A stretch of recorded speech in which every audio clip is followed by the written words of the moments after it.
kalian ngutang 800 juta, kalian ngutang 1 miliar sama bank. Yang kalau kalian tidak bisa me-manage hutang kalian dengan baik, bukan serta-merta tiba-tiba datang yang namanya surat putusan pengadilan. Surat putusan penyitaan aset dari pengadilan. Enak, nggak enak. Teman-teman dipaksa mengeluarkan seluruh barang-barang kalian dari rumah. Kenapa? Cuman gara-gara kalian tidak mampu lagi untuk membayar KPR. Nggak asik. Saya pernah mengalaminya? Enggak, tapi saya sudah menyaksikan banyak teman-teman saya yang mengalami hal tersebut. Saya nungguin sampai jam 1, jam 2 pagi, nungguin teman saya karena memang rumahnya harus clear sebelum subuh. Paginya udah ada pemenang tender lelang dari bank yang akan menempati rumah itu. Nggak enak kan kayak gitu ya? Jangan sampai amit-amit. Dan please banget buat yang udah niat mau punya rumah, impulsif buying-nya dihilangin. Apa itu tanggal kembar? Enggak, tanggal kembar nggak bisa beliin furniture. Enggak, tanggal kembar nggak akan bisa ngerenovasi tembok. Enggak, tanggal kembar nggak akan bisa ngerenovasi pipa air yang bocor kalau kalian harus ngerenovasi rumah kalian yang baru.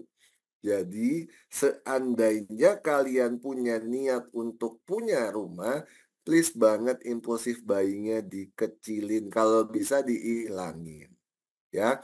Tips and trick untuk menghadapi impulsif buying kayak gimana, sudah banyak kita bahas waktu di Coolwap. Jadi, udah ya, sudah tidak tergoda lagi ya, bentar lagi nih soalnya habis 10.10 kemarin udah lewat, tiba-tiba mau masuk, oh belum, yang hijau baru aja nih WIB. Apa dibilang waktu Indonesia belanja. Nah, kalau udah entar pindah lagi yang ke 11.11. Habis 11.11 masuk lagi ke Christmas sale. Habis itu 12.12 dulu baru Christmas sale. Nggak akan ada habisnya, teman-teman. Godaan-godaan itu, ya. Kalau nggak dari diri kita sendiri yang memaksa untuk bisa nabung. Jadi mindsetnya udah bukan sisanya berapa, tapi kalian alokasiin berapa untuk budget menabung, untuk dana tabungan beli rumah. Oke, kita samain persepsi sampai sini ya. Jadi hopefully alumni webinar Blue Academy Batch 8 udah nggak ada lagi tuh yang namanya tergoda-tergoda tanggal-tanggal kembar. Kalaupun ada yang memang harus dibeli, dibeli yang memang urgent dan penting. Oke, important dan urgent. Tapi kalau misalnya ternyata important juga, tapi nggak urgent, oh ya udah masih bisa dialokasikan di budget-budget bulan depan. Bukan semua-muanya dilabelin urgent, bukan semua-muanya dilabelin important. Oke. Mungkin memang ada beberapa harga yang harus dibayar ketika teman-teman punya satu tujuan finansial yang lagi teman-teman kejar. Ya, hopefully semoga ke depannya kita semua masih bisa lebih mengelola keuangan kita lebih baik. Kuncinya ini sesuai sama yang di PPT, level 1 aja dulu, cash flow-nya positif. Nomor saya nggak akan pernah berubah, udah dari bertahun-tahun. Itu ada nomor WhatsApp saya, please banget feel free kalau emang ada yang mau discuss, mau konsul untuk terkait bagaimana mengelola pengelolaan keuangannya. Apalagi mau didampingin baik oleh saya dan tim terkait pendampingan mengelola dan mengevaluasi cash flow dan budgetingnya. Oke, next slide Yola, silakan. Sekarang kita refleksi ya. Kalau misalnya kita udah belajar juga tentang piramida finansial, kita juga udah pernah belajar di webinar pertama tentang good money habit. Biar diingetin lagi, kita refresh good money habit apa aja sih Yola? Di next slide silakan. Oke. Ini juga sudah pernah dibahas ketika di Coolwap. Jadi saya udah pernah bahas di webinar 1, di-refresh lagi sama admin Sela di Coolwap, dan saya juga masukkan beberapa tips and trick terkait good money habit ini dalam menjawab pertanyaannya teman-teman. Bagaimana mengelola budgeting itu bisa membantu kalian menentukan batas maksimal untuk mengendalikan pengeluaran. Supaya apa? Supaya nggak ada pengeluaran yang over budget, supaya pos tabungan atau pos investasi dana beli rumah itu nggak keganggu sama pengeluaran-pengeluaran yang lain. Kita juga udah bahas bagaimana memprioritaskan kebutuhan, biar kebutuhan dasar, ingat, tetap terpenuhi, tapi kita juga bisa menahan spending untuk keinginan. Kenapa? Karena tadi saya bilang harga rumah naiknya gila-gilaan. Kalau kalian miss 1 tahun aja, bisa jadi mungkin ke depannya kalian bisa miss 3 sampai 5 tahun dalam membeli rumah ke depannya. Oke?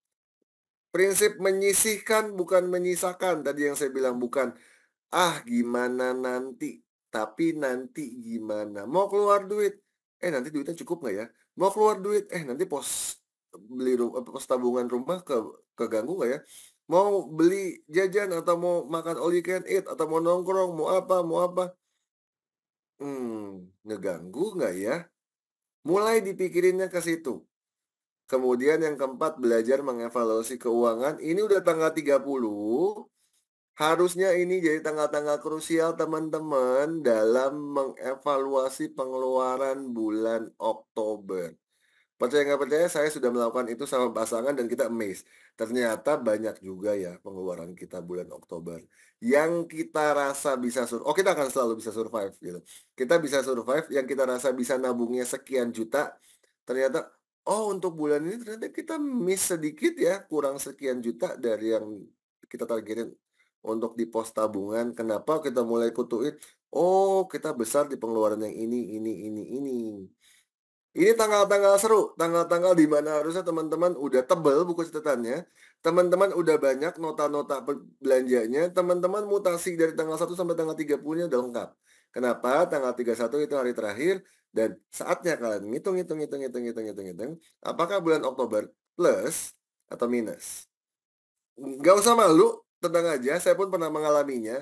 Saya bahkan pernah mengalami ketika dalam 1 bulan budgeting-nya minusnya bisa sampai 1 kali 2 kali gaji. 1 sampai 2 kali gaji minusnya, gitu. Saya pernah ada di sampai titik itu. Wah, itu bener-bener nggak expect sih, itu bisa survive aja udah kaget, gitu. Tapi pas dievaluasi, ternyata minusnya di sini. Starting date saya di tanggal 25 Kak, nggak apa-apa, berarti ngepasin gajian kan, that's fine. Ya udah, yang penting berkala ya Kak dibikinnya. Oke, dari 25 ke 25, 25 ke 25 bikinnya. Terserah kalian, ini pembukuannya kalian, kalian yang atur sendiri. Oke, yang jelas apa? Konsisten dan komitmen. Sama terakhir, hindari yang tidak perlu. Jangan berhutang untuk konsumtif tapi bisa menggunakan untuk hal yang produktif. Nah, karena lagi ngomongin KPR atau pembelian rumah, percayalah, buat kalian-kalian yang punya habit berhutang, buat kalian-kalian yang punya habit menunda pembayaran hutang, dan buat kalian-kalian yang pernah punya masalah dalam pembayaran hutang, ini bisa jadi masalah ketika nanti ada dilakukan BI checking sama pihak bank. Jangan sampai cuman gara-gara kalian lupa dan telat sehari, itu udah langsung masuk kolek 2 loh. Jangan sampai juga gara-gara plafon pay later kalian gede, itu juga bisa mengurangi limit plafon KPR kalian loh. Pernah kejadian? Pernah. Yalah aku izin untuk sebutin merek aja di sini nggak apa-apa ya, bukan partnernya BCA soalnya. Tapi ini aku gerem banget. Temenku waktu itu lagi mau ngajuin KPR di Cibubur, nilai KPR-nya nggak gede, nilai KPR-nya nggak besar, 400 juta aja, gitu. Tapi tiba-tiba dia harusnya 2 hari lagi dia udah harus akad. Tiba-tiba dia dihubungin sama marketing KPR-nya, "Pak, maaf ini analis kita baru akhirnya cross check lebih dalam. Bapak punya Traveloka Paylater 20 juta, Bapak punya Shopee Paylater 7 juta, Bapak punya es pinjam 3 juta, dan Bapak punya GoPaylater 5 juta. Benar ya, Pak?" Betul. Dia cuma tinggal jawab, "Oke. Pak, karena itu limit plafonnya boleh dikasih tahu nggak ke kita? Di screenshot aja." Di screenshot ada beberapa yang hampir limit. Pembayarannya fine, pembayarannya aman. Cuman apa katanya, "Pak, gara-gara ini limitnya sudah kepakai, maka mohon maaf plafon KPR-nya harus kita turunin." Karena dihitung-hitung ternyata debt burden ratio-nya nggak sampai ke 35%. Oke. Jadi cuman gara-gara kayak gitu dia langsung keliling tuh, muter-muter ke keluarga, "Pinjam duit dong, bentar dong gue mau lunasin nih plafon-plafonnya." Karena kalau udah lunas ditutup, saldonya udah limitnya udah nol, saldonya udah penuh lagi, tagihannya nol, dia tinggal kirimin ke marketing KPR-nya, marketing KPR kirim ke analis kreditnya, dan akhirnya baru diajuin sesuai dengan plafon 400. Kenapa? Karena kalau misal ternyata plafon KPR diturunkan, mau nggak mau dia harus setor ke penjual sejumlah nilai segitu. Yang harapannya adalah KPR-nya nggak diutak-utik, nggak berubah, tetap di 400 juta. Apakah berhasil? Berhasil. Sampai sekarang akhirnya udah akad kredit bulan Agustus kemarin, puji Tuhan. Tapi ya lucu aja dengan ceritanya gitu, dalam waktu semalam dia harus keliling minjem uang cash untuk nutup-nutupin peleter-peleternya itu, ya. Jadi, eee, please banget buat teman-teman yang punya BI Checking, punya teman-teman yang kalian bisa ngecek sendiri nggak? Bisa. Sekarang ada yang namanya Slick. Slick OJK. Jadi kalian tidak bisa ngecek sistem BI Checking, itu hanya orang bank yang bisa, tapi teman-teman bisa ngecek Slick OJK. Ketik aja di Google, bagaimana tata cara pendaftarannya, nanti kalian akan set up mau tanggal berapa, kalian masukin data-datanya, kemudian kalian akan ditelepon sama orang dari admin Slick OJK-nya untuk interview. Setelah itu akan dikasih tahu nih, track record Slick OJK-nya kalian. Pemutihan sampai berapa lama? 2 tahun biasanya. Jadi jangan harap kalau ternyata call 3, call 4 dan tiba-tiba udah lunas, aman, ya. Analis kredit itu akan track record sampai 2 tahun ke belakang. Jadi kalaupun kalian call 3, call 4, call 5 ini udah lolos, udah lunas, dosa kalian masih nyeret sampai 2 tahun ke depan. Apalagi yang belum lunas. Kak, apakah nggak bisa dihapusin? Oh iya bisa, tinggal lunasin, beres kan? Apakah nggak ada pemutihan? Sejauh ini sih belum ada ya cerita-cerita kayak gitu ya. Bahkan yang namanya pemutihan aja begitu lunas, baru dianggap baik lagi mungkin untuk beberapa bank diperlakukan bisa mengajukan kredit lagi setelah 2 tahun sliknya bersih, ya. Jadi kalau yang udah pernah call 2, oke, call 2 kalian masih bisa ngeles lah, call 2 kalian bisa bilang, call 2 karena telat 1 hari sampai 90 hari. Dan itu kan nggak kelihatan telat kalian berapa, yang penting kalian call 2 aja. Kalau udah call 2, udah kalian tinggal ngeles aja bisa, "Oh iya, ini pembayarannya di hari Sabtu, karena masuknya Senin, tapi saya udah masuk call 2 jadinya." Enak ngelesnya. Tapi kalau tulisannya call 3 mau apa? Apalagi sampai call 5 yang tiba-tiba disamperin Ambon atau orang-orang itu ke rumah. Mau gimana? Udah dilempar ke lembaga pihak ketiga namanya penagihannya. Nggak asik kan? Jadi please, niatnya mau ngutang, tapi bank juga agak worry ngasih utang ke orang yang emang track record hutangnya itu nggak benar. Jadi kalau emang niatnya mau KPR, dari awal beresin.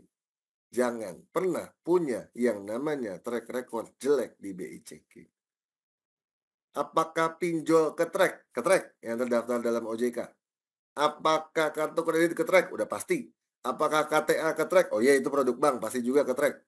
Gitu. Peer to peer lending sejauh ini menurut saya tidak. Karena beberapa teman-teman juga ada yang di peer to peer lending, dia juga masih susah untuk ngesinkronin data. Oke. Tapi kayak teman-teman juga tahu ada peer to peer lending paling gede kemarin yang sampai digembar-gemborin, dipromot dan di-endorse sama pemerintah, tiba-tiba gulung tikar. Mantan dirutnya sampai udah ke luar negeri, dipanggil-panggil pulang pakai red notice. Nggak asik kan? Gitu. Jadi ya yang aman-aman aja lah kalau mau taruh dana tabungan apalagi simpanan untuk KPR kan. Gitu. Oke, ini sekali lagi saya bilang fokus dulu ya. Kolom chat masih saya matiin, saya sama sekali nggak mau ke-distract untuk baca di kolom chat. Dan itu banyak banget tuh notif muncul. Tapi please untuk sekarang karena materinya masih panjang, fokus dulu ke materi untuk hari ini ya. Kalau memang ada yang mau didiskusikan, discuss ke saya untuk nanti ketika di Q&A atau kalau butuh untuk konsultasi pribadi bisa japri. Oke? Boleh next dulu, yo. Nah, kalau semuanya udah kita lakukan, saatnya kita menuju kedewasaan finansial yang lebih. Tahap 2 ya, level 2 sekarang ya. Next lagi, oke, kita akan bahas yang namanya skala prioritas, utang, dan asuransi. Asuransinya untuk materi hari ini kita skip. Tapi kita benar-benar fokusin bagaimana mengelola uang kalian, baik itu yang mau beli rumah secara cash keras, mau beli rumah secara KPR, atau saya nggak mau beli rumah, tapi saya mau cuma nyewa. Tapi kan pasti harga harga harga sewa masih akan terus naik. Kemudian untuk spare dana yang saya nggak bayar KPR, saya harus alokasikan kemana supaya orang-orang yang punya rumah enak, dia kan nganggap rumah itu sebagai aset investasi. Nah, kalau saya nggak punya rumah, berarti saya harus juga punya aset yang mengimbangi aset investasinya. dalam bentuk seperti apa. Oke, next. Yola silakan. Satu permasalahan utama dalam beli rumah adalah gimana budgeting-nya. Oke, buat teman-teman sekarang kita akan bahas satu-satu ya. Buat kamu yang mau beli cash, ya, udah berkali-kali saya bilang pastikan 3L. Lokasi, lokasi, lokasi. Jangan tergiur sama gambar, apalagi jangan tergiur sama, oh teman-teman saya banyak yang tinggal di situ soalnya coach. Teman-teman kantor saya banyak yang beli rumah di situ. Kalian mau sampai tua tinggal deket-deketan terus sama teman kantor. Somehow sometimes kalian akan pisah. Tapi kalian udah ngambil keputusan untuk beli rumah. Jangan beli rumah cuma gara-gara diojok-ojokin teman. Jangan beli rumah cuma gara-gara ikut-ikutan teman. Jangan beli rumah cuma gara-gara nggak tahu lagi deh, duitnya harus dikemanin. Atau ini yang paling sering. Bingung nyari informasinya, atau cuman nyari informasi lewat internet. No. Saya selalu bilang beli rumah itu sama aja kayak nyari pacar. Harus diniatin. Kalian nggak mungkin cuma nyari pacar di online, oke match. Itu bisa, dating apps. Tapi habis itu apa? Kalian tetap ajakin ketemu kan? Kalian tetap ajakin kenalan kan? Kalian akan tetap untuk gali informasinya lebih dalam ketika kalian berdua sama-sama ketemu. Bukan cuma gali informasi by online di dating apps. Atau boleh nggak kita pindah ke WhatsApp aja? That's fine, pindah ke WhatsApp itu nggak salah. Tapi abis itu kan kalian akan tetap ketemu untuk gali informasi. Sama, cari rumah kalau bisa datengin. Kenapa? Kan akan ukur sendiri jaraknya dari calon rumah itu ke kantor gimana. Dari rumah itu ke tempat keluarga kalian yang lain gimana. Di sekelilingnya ada apa aja. Kalian nggak cuma bisa lihat lewat internet. No. Pernah saya ketika waktu 2021, 2020 itu lagi nyari rumah. Tulisannya gini, 10 menit ke Jakarta. Saya sebut aja lokasinya. Lokasinya ternyata 10 menit dari Pamulang, masih dekat dalam lagi, gitu. Yang tidak muncul di petanya dia, ternyata calon lokasinya di bawahnya Sutet. Yang saya memang tujuannya untuk KPR. Percayalah, 99% KPR akan menolak kalau perumahan itu di bawah Sutet. Oke. Sutet itu apa ya? Saluran tegangan ekstra tinggi. Yang listrik gede-gede itu loh, gardu itu. Jadi kalau misalnya ternyata rumah di bawah Sutet, sudah pasti, enggak deh, most likely lah 99% bank itu nggak suka. Dan kemungkinan besar kamu nggak di-approve. Gitu. Dan saya nggak akan tahu kalau saya nggak datang ke lokasinya. Kenapa? Di gambar nggak ada. Di Google Maps juga nggak ada. Itu Sutet. Makanya saya bingung, saya sampai nyari-nyari di Google Maps.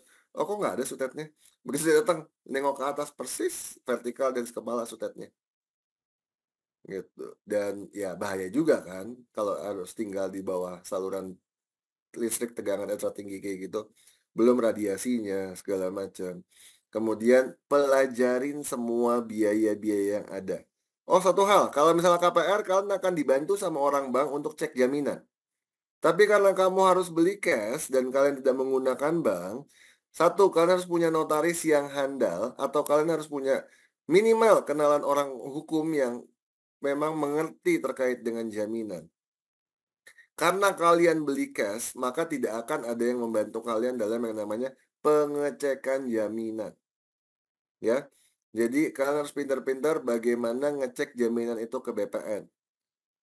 Di Jakarta jarang sekali saya temuin, tapi di kota-kota lain selain Jakarta masih ada yang namanya sertifikat ganda. Mungkin terjadi, bisa jadi. Karena pada masa itu masih girik, yang satunya lagi masih girik, si ahli waris A naikin ke negara dengan bayar sama si orang BPN yang A, jadilah sertifikat. Si ahli waris B juga naikin ke negara jadi sertifikat, bayar lagi tapi ke orang yang B di BPN, jadi juga sertifikat. Gitu. Akhirnya muncul namanya sertifikat ganda. Jadi untuk teman-teman yang niatnya mau beli cash, kalian juga harus mulai mempersiapkan bagaimana ngecek jaminan. Belum lagi kalau ternyata kalian take over dari bank. Kalian mau lunasin utang yang memang rumah itu lagi dijaminin. Datang ke banknya, minta izin buat intip jaminan, belum tentu dikasih lihat fisiknya. Kalian cuma bisa ngelihat doang di lokasi, tapi nggak boleh dibawa pulang itu jaminannya. Lah terus mau bawa ke BPN-nya gimana caranya? Gitu, jadi harus pinter-pinter lah. Nah kalau misalnya, terus kemudian biaya-biaya yang lain, notaris kemarin saya bilang sekitar 2,5 sampai 5% lah, itu. Dari nilai harga rumah untuk jual belinya, belum BPHTB 2,5% juga. Kalau ternyata rumahnya masuk ke rumah mewah di atas 2,5 M kalau nggak salah, itu kena lagi PPNBM, gitu. BPHTB untuk, pajak pertambahan nilai untuk barang mewah, rumah tuh. Kemudian ada lagi yang namanya biaya-biaya BPHTB tadi udah. Oh ini, PBB. Terkadang banyak notaris yang tidak mau adanya akad kalau ternyata PBB-nya bermasalah. Si penjual rumah ternyata nggak bayar PBB dari tahun 2007. Terus penjual rumah juga nggak mau, saya nggak punya duit. Nah, tinggal gimana tuh kalian, apakah kalian tetap mau beli cash, tapi kalian bayarin dulu PBB-nya dari tahun 2007 sampai 2024, yang angkanya mungkin lumayan 17 tahun. Nah, itu pinter-pinter kalian bagaimana negosiasi sama penjual rumah, oke. Karena kalau jual beli cash ini banyak banget akan flop-nya, yang memang, harus kalian siapin dari awal. Plus, di sini juga dimasukin sama saya lah, jangan lupa kalau ke teman-teman beli rumah itu kan pasti non furnish. Berarti teman-teman harus mempersiapkan isinya juga. Sekarang enak, KPA atau kredit pemilikan rumah banyak orang yang jual apartemen udah fully furnished atau semi furnished. Tapi belum tentu kalian cocok dengan furniture yang di dalamnya. Ujung-ujungnya kalian mau ganti juga. Adik saya baru aja selesai beli rumah, baru aja selesai renov juga, rumahnya di Karawaci, satu developer terkenal, depannya L, belakangnya IPO lah, saya nggak mau sebut namanya. Jadi, eee, di situ dia udah beli rumah, dapat beberapa semi furnish lah, tapi dia nggak suka semuanya, ujung-ujungnya, kayaknya gue jual aja deh di online ini furniture-nya." Ujung-ujungnya apa? Dia rombak total. Dia harus beli lagi furniture-nya, dia bolak-balik, Informa, dia bolak-balik S-Hardware, dia bolak-balik Mitra 10 untuk ngisi beberapa barang-barang lain ya. Ujung-ujungnya ternyata dia ngomong kemarin, "Gila gue baru sadar." "Kenapa?" "Double." "Double apanya?" "Gue budgetin 45 juta ternyata habisnya 90 juta ya, cuman buat memenuhi ego gua," kata dia. "Oh iya? Iya. Karena gua nggak suka ada sink di situ, gua harus pindahin, mau nggak mau harus jebol lagi kontraktor segala macam gini gini gini." Nah, itu yang harus teman-teman pikirin. Ketika beli rumah dan cash, maka mau nggak mau kalian juga harus siapin spare kalau misalnya ternyata bentukannya rumah tidak sesuai sama yang kalian mau. Maka saya bilang kayak pacar, pacar kan kayak gitu, "Oh kaya nih, oh tapi males, nggak apa-apa sih tapi dia pinter, tapi males." Tapi jadi selalu kan ada pro and cons-nya kan, sama, "Oh beli rumah enak nih, ngadepnya ngadep ke selatan, jadi nggak panas pas pagi dan nggak panas juga pas sore." Tapi, ruang tamunya sempit, "Oh tapi kamarnya luas di lantai atas 3 kamar," gitu. Tapi nah itu pro cons itu yang akan nantinya jadi pertimbangan kalian sebelum kalian beli rumah, ya. Terakhir, jangan sampai setelah beli cash, udah habis juga buat renovasi, ujung-ujungnya ketemu saya lagi, "Kok saya udah beli rumah bagus?" Pertanyaan saya cuma satu pasti setelah ketemu itu. Saya cuma tanya, "Dana daruratnya masih ada?"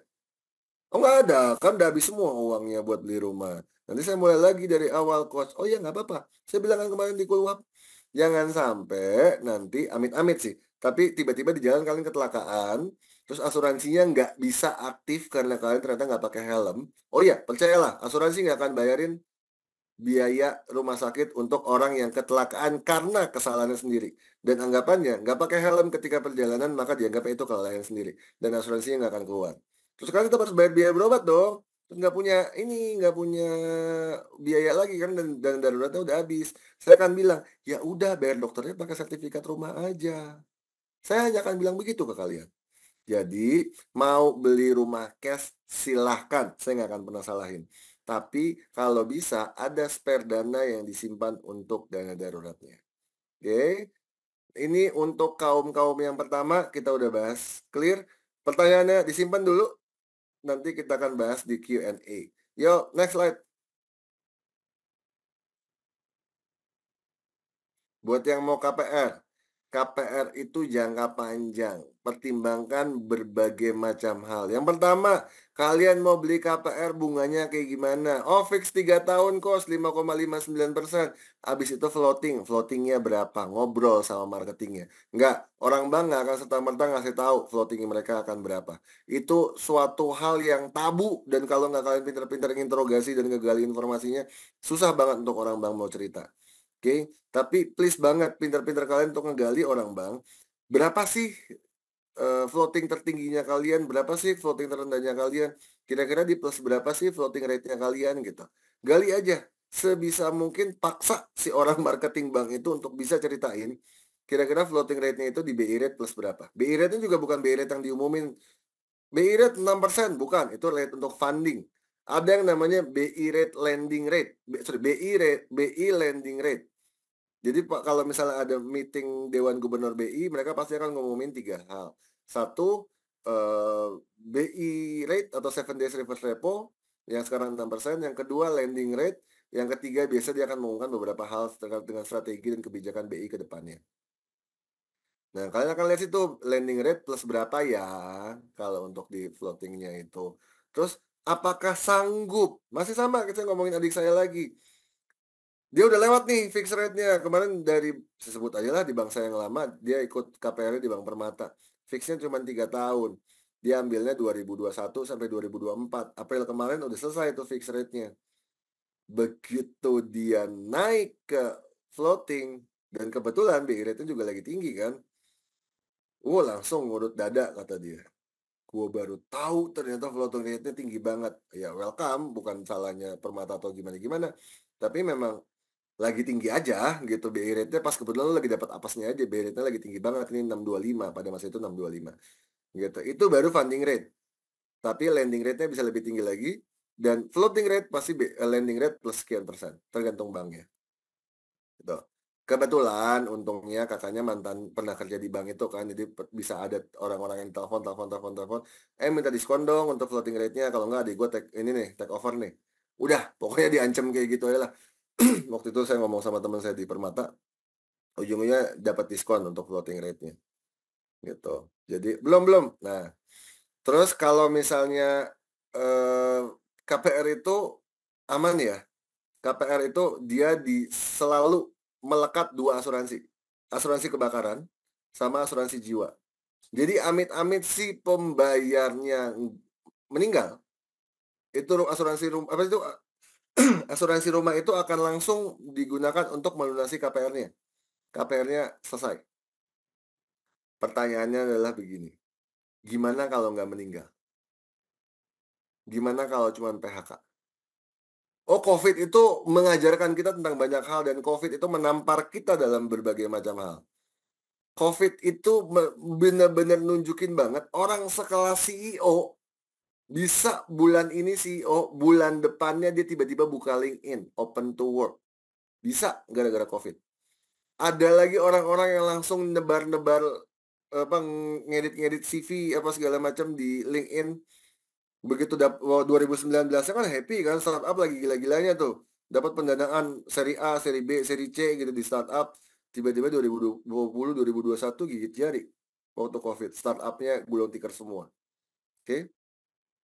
Siapa yang kira lembaga pembelajaran online yang gede banget dan sempat beli Primagama, terus tiba-tiba sekarang udah gulung tikar tutup. Padahal itu salah satu saingannya Ruang Guru. Saya nggak mau sebut namanya soalnya. Karena udah hilang aja dari peredaran. Dulu kan mereka gede banget, sampai bisa beli Primagama gitu. Dan saya tahu Primagama segede apa jaringannya. Terus tiba-tiba sekarang udah hilang dari peredaran. Nah, jadi kalau langsung meninggal mah aman, udah langsung asuransi rumahnya cair, rumahnya lunas untuk ahli waris. Pertanyaannya gimana kalau cuma PHK? Terus nggak punya pekerjaan, itu yang mau bayarin rumahnya siapa? Oke, belum lagi kalau nggak PHK tapi amit-amit, sorry, saya bukan mendoakan, tapi misalnya ternyata ada resiko penyakit kritis. Terus tiba-tiba nggak meninggal, tapi kehilangan kemampuan mencari pekerjaan. Emang orang Bang mau tahu, "Bapak mohon maaf saya lumpuh sekarang. Saya nggak bayar dulu ya utangnya." Mau sampai kapan kata orang Bang, oke. Mau nggak mau kan uangnya Bang udah dibayarin ke developer. Mau nggak mau uangnya bank udah dibayarin ke penjual. Terus kalian mau bayarnya sampai saya kan, masa Bapak nggak kasihan? Lah kamu juga nggak kasihan waktu itu pas buat minjam utang, pas minjam duit sama saya, paling entar cuma digituin doang sama banknya. Jadi, please banget kalau misalnya mau KPR dipikirin sepanjang apa. Oh, sekarang enak banget, asli. Dulu zaman saya, KPR tuh 10, 15 tahun udah kepanjangan, 20 tahun itu udah super duper ekstra panjang. Percaya nggak percaya, sekarang ada yang namanya KPR Gen Z. Tenornya 30 tahun. Banyak yang tepuk tangan, saya mah geleng-geleng. Itu 30 tahun anak orang dipaksa ngutang terus sama bank. Oke. Jadi kalau teman-teman nggak kuat-kuat iman dan kuat-kuat mental, ngambil tenornya sampai 30 tahun, iya bakal gampang nyerah di tengah jalan nggak sih? Ah udahlah, nggak mau ngelunas apa, capek KPR KPR KPR minum baru di jalan 7 tahun. Lalu mau ngapain? Serahin ke bank, gitu. Bank juga bukan lembaga sosial, bank juga bukan lembaga properti. Bank itu lembaga finansial yang kerjanya ngasih pinjam uang sama narik uang. Tapi kalau misal kalian kasih properti, "Bang, buat apa?" Kata bank. "Paling juga gua lelang juga prosesnya lama. Bisa setahun, 2 tahun, belum kasasi, gitu, belum naik banding lagi, belum nanti eksekusi, belum kalau yang diusir juga lebih galak dibanding yang ngusir." Pernah kejadian? Sering. Masuk berita? Oh, banyak banget. Ternyata dia udah kalah di petun. Dia naik lagi kasasi, kalah lagi. Bahkan sampai pengadilan tinggi juga dia kalah. Dieksekusi, ternyata lebih galak yang diusir. Kenapa? "Saya udah tinggal di sini dari zaman kakek nenek saya." Ngapain dijaminin kalau gitu rumahnya, ya. Kalau emang kalian merasa pengen tinggal di situ, ya bayar utangnya. Jadi buat teman-teman yang masih niat punya KPR, ingat ya, aset itu aset bukan udah jadi milik kalian, enggak. Bahkan bahkan KPR syariah itu mengajarkan hanya ada 2 akad. Oke, dalam kepemilikan KPR dan dua-duanya bukan milik kalian. Yang pertama namanya akad sewa. Jadi teman-teman bank bayarin dulu, kalian nyewa sama bank sejumlah apa? Sejumlah cicilannya. Sampai kapan? Sampai nanti masa cicilannya selesai, itu dianggap sewa itu akan dialih fungsikan, dialih tangankan ke kalian. Oke. Akad yang kedua itu, aduh saya harus eh, ingat-ingat lagi tapi kayaknya murabaha gitu untuk akadnya, secara syariah jadi nggak ada yang namanya kepemilikan langsung pindah ke kalian kemudian bank yang bayarin, nggak ada. Secara hukum Islam tuh itu nggak ada, oke? Akad sewa atau pinjam pakai gitu, antara 2 itu doang akadnya, ya. Jadi buat kalian yang mau punya KPR, dipikirin banget tenornya berapa, DP-nya harus berapa. Kalau misalnya mampu DP-nya mau dibesarin silahkan. Berarti kan tanahnya semakin kecil pokoknya, kalian bisa milih. Mau cicilannya dibesarin sehingga tenornya bisa makin pendek, atau cicilannya diringanin sehingga tenornya sama tapi cicilannya bisa makin ringan karena DP-nya makin besar. Oke, jadi buat yang punya KPR, oh KPR juga sama tetap berlaku, BPHTB, biaya notaris, biaya survei, itu semua akan tetap berlaku. Saya udah sebutin juga biaya-biayanya waktu pas di Kulwap. Di-scroll-scroll aja buat di-refresh ya. Next Yola buat yang terakhir. Nah, buat yang nggak mau beli rumah cash, nggak mau beli rumah KPR, tapi saya maunya sewa aja, Kak. Sampai tua saya kontraktor. Sampai tua saya kaum-kaum pengontrak. Boleh nggak? Boleh, nggak ada yang salah. Saya nggak pernah bilang salah. Tapi jangan gara-gara kalian mau nyewa, jadi kalian keenakan. Ini yang sering terjadi. Sebenarnya dia mampu untuk KPR 5 juta. Tapi karena dia cuman sekarang kontrakannya 2 juta, dia merasa 3 juta itu uang lebih yang bisa dia spending secara tidak bermoral. Oh, saya jujur-jujuran aja nih, langsung all you can eat tiap hari, nongkrong setiap minggu, open table apa segala macam setiap bulan, atau 2 kali sebulan atau 3 kali sebulan. Kenapa? Berasanya punya duit terus. Padahal yang harus dipikirin adalah 2 kaum yang di depan, suka tidak suka, ketika nanti mereka tua, mereka akan terbayar capeknya mereka nyicil, mereka akan terbayar capeknya mereka nabung untuk beli rumah cash dengan apa? Ketika mereka tua, mereka punya satu paper aset yang namanya rumah. Tapi buat kalian yang tidak mau beli rumah, itu kalian juga harus bisa mensubstitut dari ketika nanti kalian tua, "Oke, gue nggak pegang paper aset yang namanya rumah, nggak pegang sertifikat rumah, tapi gue pegang aset investasi yang lainnya, yang bisa kenaikannya seharga rumah." Oke, sampai sini paham ya? Contoh di PPT-nya, kemampuan kamu sebenarnya 5 juta setiap bulan untuk KPR, tapi kamu nggak mau KPR. Kamu cukup ngontrak cari, "Oh banyak kok sekarang yang 2 juta juga dapat fully furnished murah." 3 jutanya tolong dialokasikan dengan bijak. Saya tambahin malah di sini bisa diinvestasikan. Teman-teman juga bisa lebih fleksibel, kalau pindah dinas nggak perlu bawa barang-barang. Banyak kan sekarang kaum-kaum yang mungkin udah ada yang ketar-ketir apakah akan dipindahkan ke IKN direktoratnya, kalau teman-teman yang kerjanya di kementerian atau lembaga, gitu. Jadi kontraktor juga nggak ada dosanya nggak salah-salah banget juga, enggak. Asal kalian bisa mensubstitut kelebihan budget kalian ke dalam aset yang produktif. Oke. Next Yola, ini kayaknya Yola deh. Next lagi. Oke, silakan Yol. Baik, terima kasih banyak Pak David. Oke, teman-teman semuanya udah mulai kebayang ya untuk nanti kira-kira teman-teman mau beli cash atau mau kontraktor sampai tua gitu ya. Udah mulai kebayang ya teman-teman ya. Dan di sini juga aku mau kasih informasi juga ke teman-teman karena kan memang penting banget ya untuk kita saving dan juga budgeting. Teman-teman tuh bisa untuk pakai budgeting tuh lewat Blue. Dan simpan uangnya bulanannya itu teman-teman tuh bisa menggunakan Blue Saving. Ada yang udah pernah pakai di sini mungkin? Ada yang udah pernah pakai Blue Saving atau Blue Budgeting? Oke, ini banyak yang ngangguk-ngangguk ya, berarti udah pada pakai ya teman-teman ya. Thank you buat teman-teman semuanya.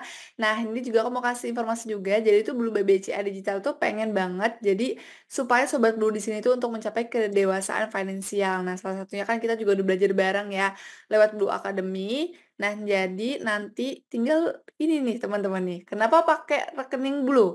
Jadi dengan menabung dan bertransaksi di Blue lewat Blue Account, teman-teman tuh bakal banyak banget dapat benefitnya.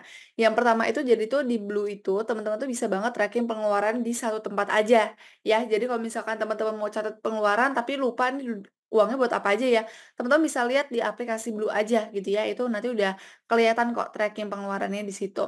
Terus juga ada biaya bebas admin. Jadi itu bakal hemat banget ya, lumayan kan kalau misalkan kita pakai bank biasa itu transfer sekali itu 2.500 atau 7,5 teman-teman. Tapi kalau teman-teman pakai Blue itu bener-bener nol ya, jadi nggak akan, ada biaya adminnya gitu. Terus juga banyak banget dapetin, promo kayak cashback dan juga diskon, dan tentunya itu ada kemudahan juga pembayaran QRIS, Blue, Blue Payment, Blue Virtual Card, Blue Debit Card, dan juga bayar atau beli. Nah, kenapa pakai rekening Blue? Ini tuh banyak banget promonya. Nah, ini udah aku update juga ya teman-teman ya untuk promonya. Ini ada transaksi di Grab, kan, teman-teman pada suka pakai Grab mungkin di sini buat ke kantor, ini ada, diskon juga teman-teman ya. Terus ini juga ada buka rekening Blue di aplikasi Zills itu bakal dapetin, bonus saldo juga 10.000. Ada juga nih teman-teman kalau misalkan teman-teman buka di Blue aplikasi Rekosistem bakal dapetin bonus saldo juga sebesar 10.000. Terakhir ini ada cashback 50% beli jajanan di tenan MRT Jakarta. Kan lumayan banget ya teman-teman ya. Nah kalau misalkan mau cek promonya itu di mana, silakan untuk cek di ini ya teman-teman semua ya, blue.id/promo teman-teman. Di sana banyak banget untuk cek-cek promonya, teman-teman bisa untuk cek aja di sana. Oke, kita lanjut lagi, Pak David. Oke, keren banget kan? Jadi kalian bisa menggunakan fitur-fitur dari Blue by BCA Digital. Sampai situ aja endorse-nya. Oke, silakan mulai fokus lagi.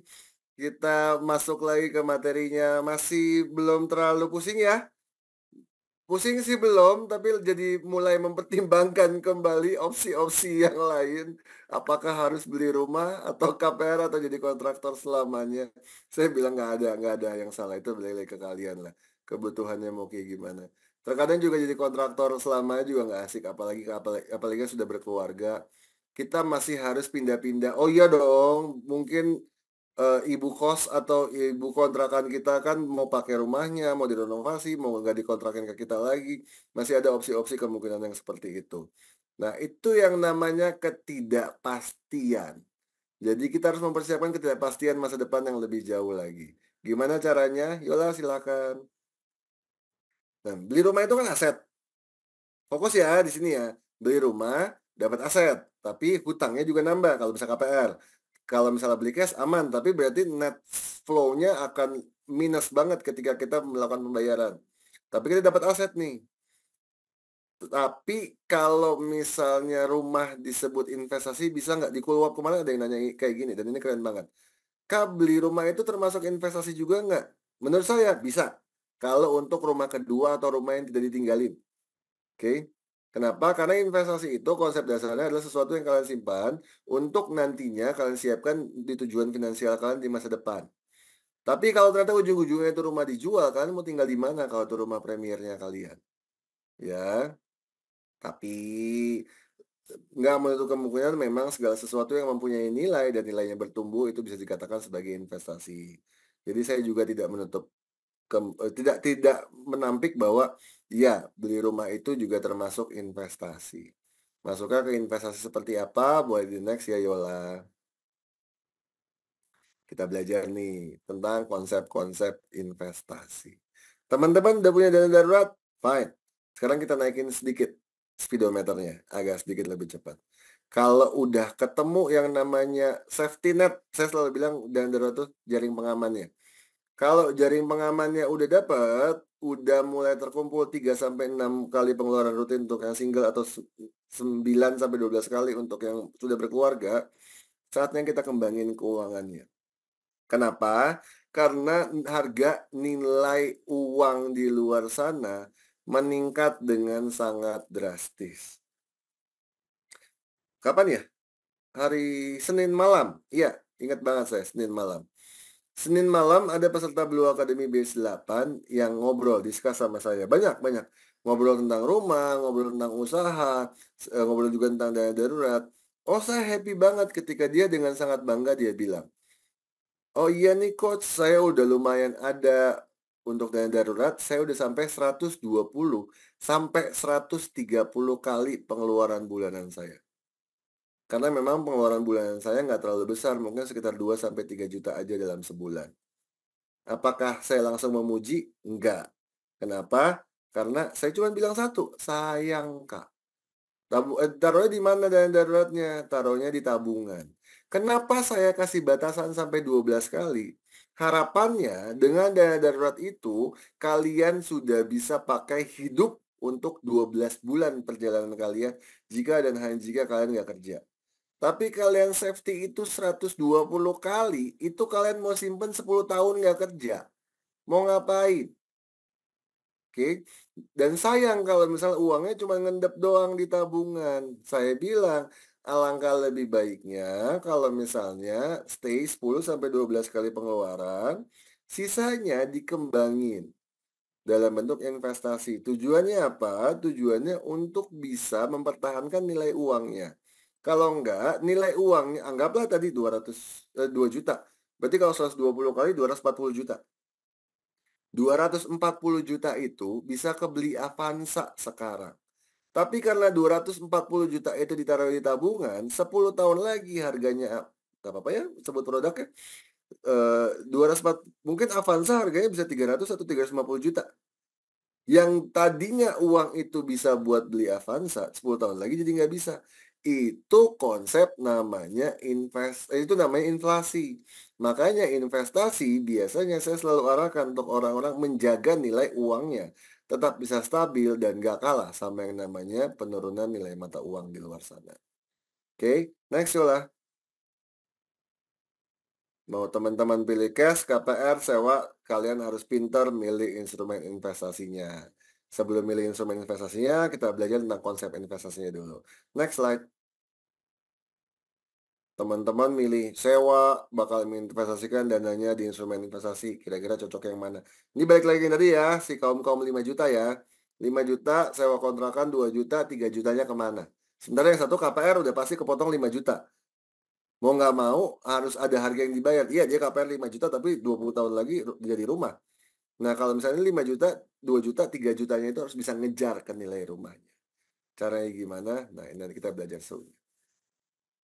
Oh, sambil teaser, sambil nunggu saya sambil ngajarin, saya coba ajak teman-teman untuk install satu aplikasi namanya Financial Calculator, oke? Banyak banget Financial Calculator, tapi biasanya yang saya udah pakein dari kapan ya? Dari 2014. Udah berkali-kali di-revamp aplikasi ini. Financial Calculator, yang logonya Easy Financial Calculator. Cari aja di Google Play Store atau di App Store ada kok. Yang logonya kalkulator sama uang kerincing-kerincing koin warna kuning. Nah, nanti kita akan belajar menggunakan apps itu. Bahkan saya pun ketika ketemu klien di luar masih sering pakai apps ini kok untuk menghitung. Oke, next Yola. Sambil nunggu teman-teman untuk install aplikasi Financial Calculator. Jadi ya warnanya biru, logonya kalkulator sama uang koin warna kuning. Kita harus luruskan dulu mindset investasinya. Investasi itu bukan jalan pintas untuk kaya, enggak. Kalau mau belajar konsep jalan pintas untuk kaya, jangan ikut webinar Blue Academy. Banyak webinar-webinar di luar sana yang menggandakan uangmu dalam waktu 1 bulan. Alah, jangan. Saya hapus kontaknya, sumpah. Kalau sampai ada yang ikut-ikutan webinar kayak gitu, jangan kenalan sama saya. Investasi cara instan untuk kaya. Oh, siapa kayak Kanjeng Dimas kayak apa kalian mau ikutin silakan. Yang sampai detik ini saya belum pernah bisa nemuin ada yang berhasil menggandakan uang seminggu, sebulan, apa ujung-ujungnya apa penipuan. Tapi kita akan belajar investasi itu menabung untuk kesejahteraan masa tua. Investasi membantu kita untuk menyimpan aset yang kita miliki biar nilainya nggak tergerus inflasi. Nah, makhluk halus seperti apa lagi inflasi kita belajar dari cabai.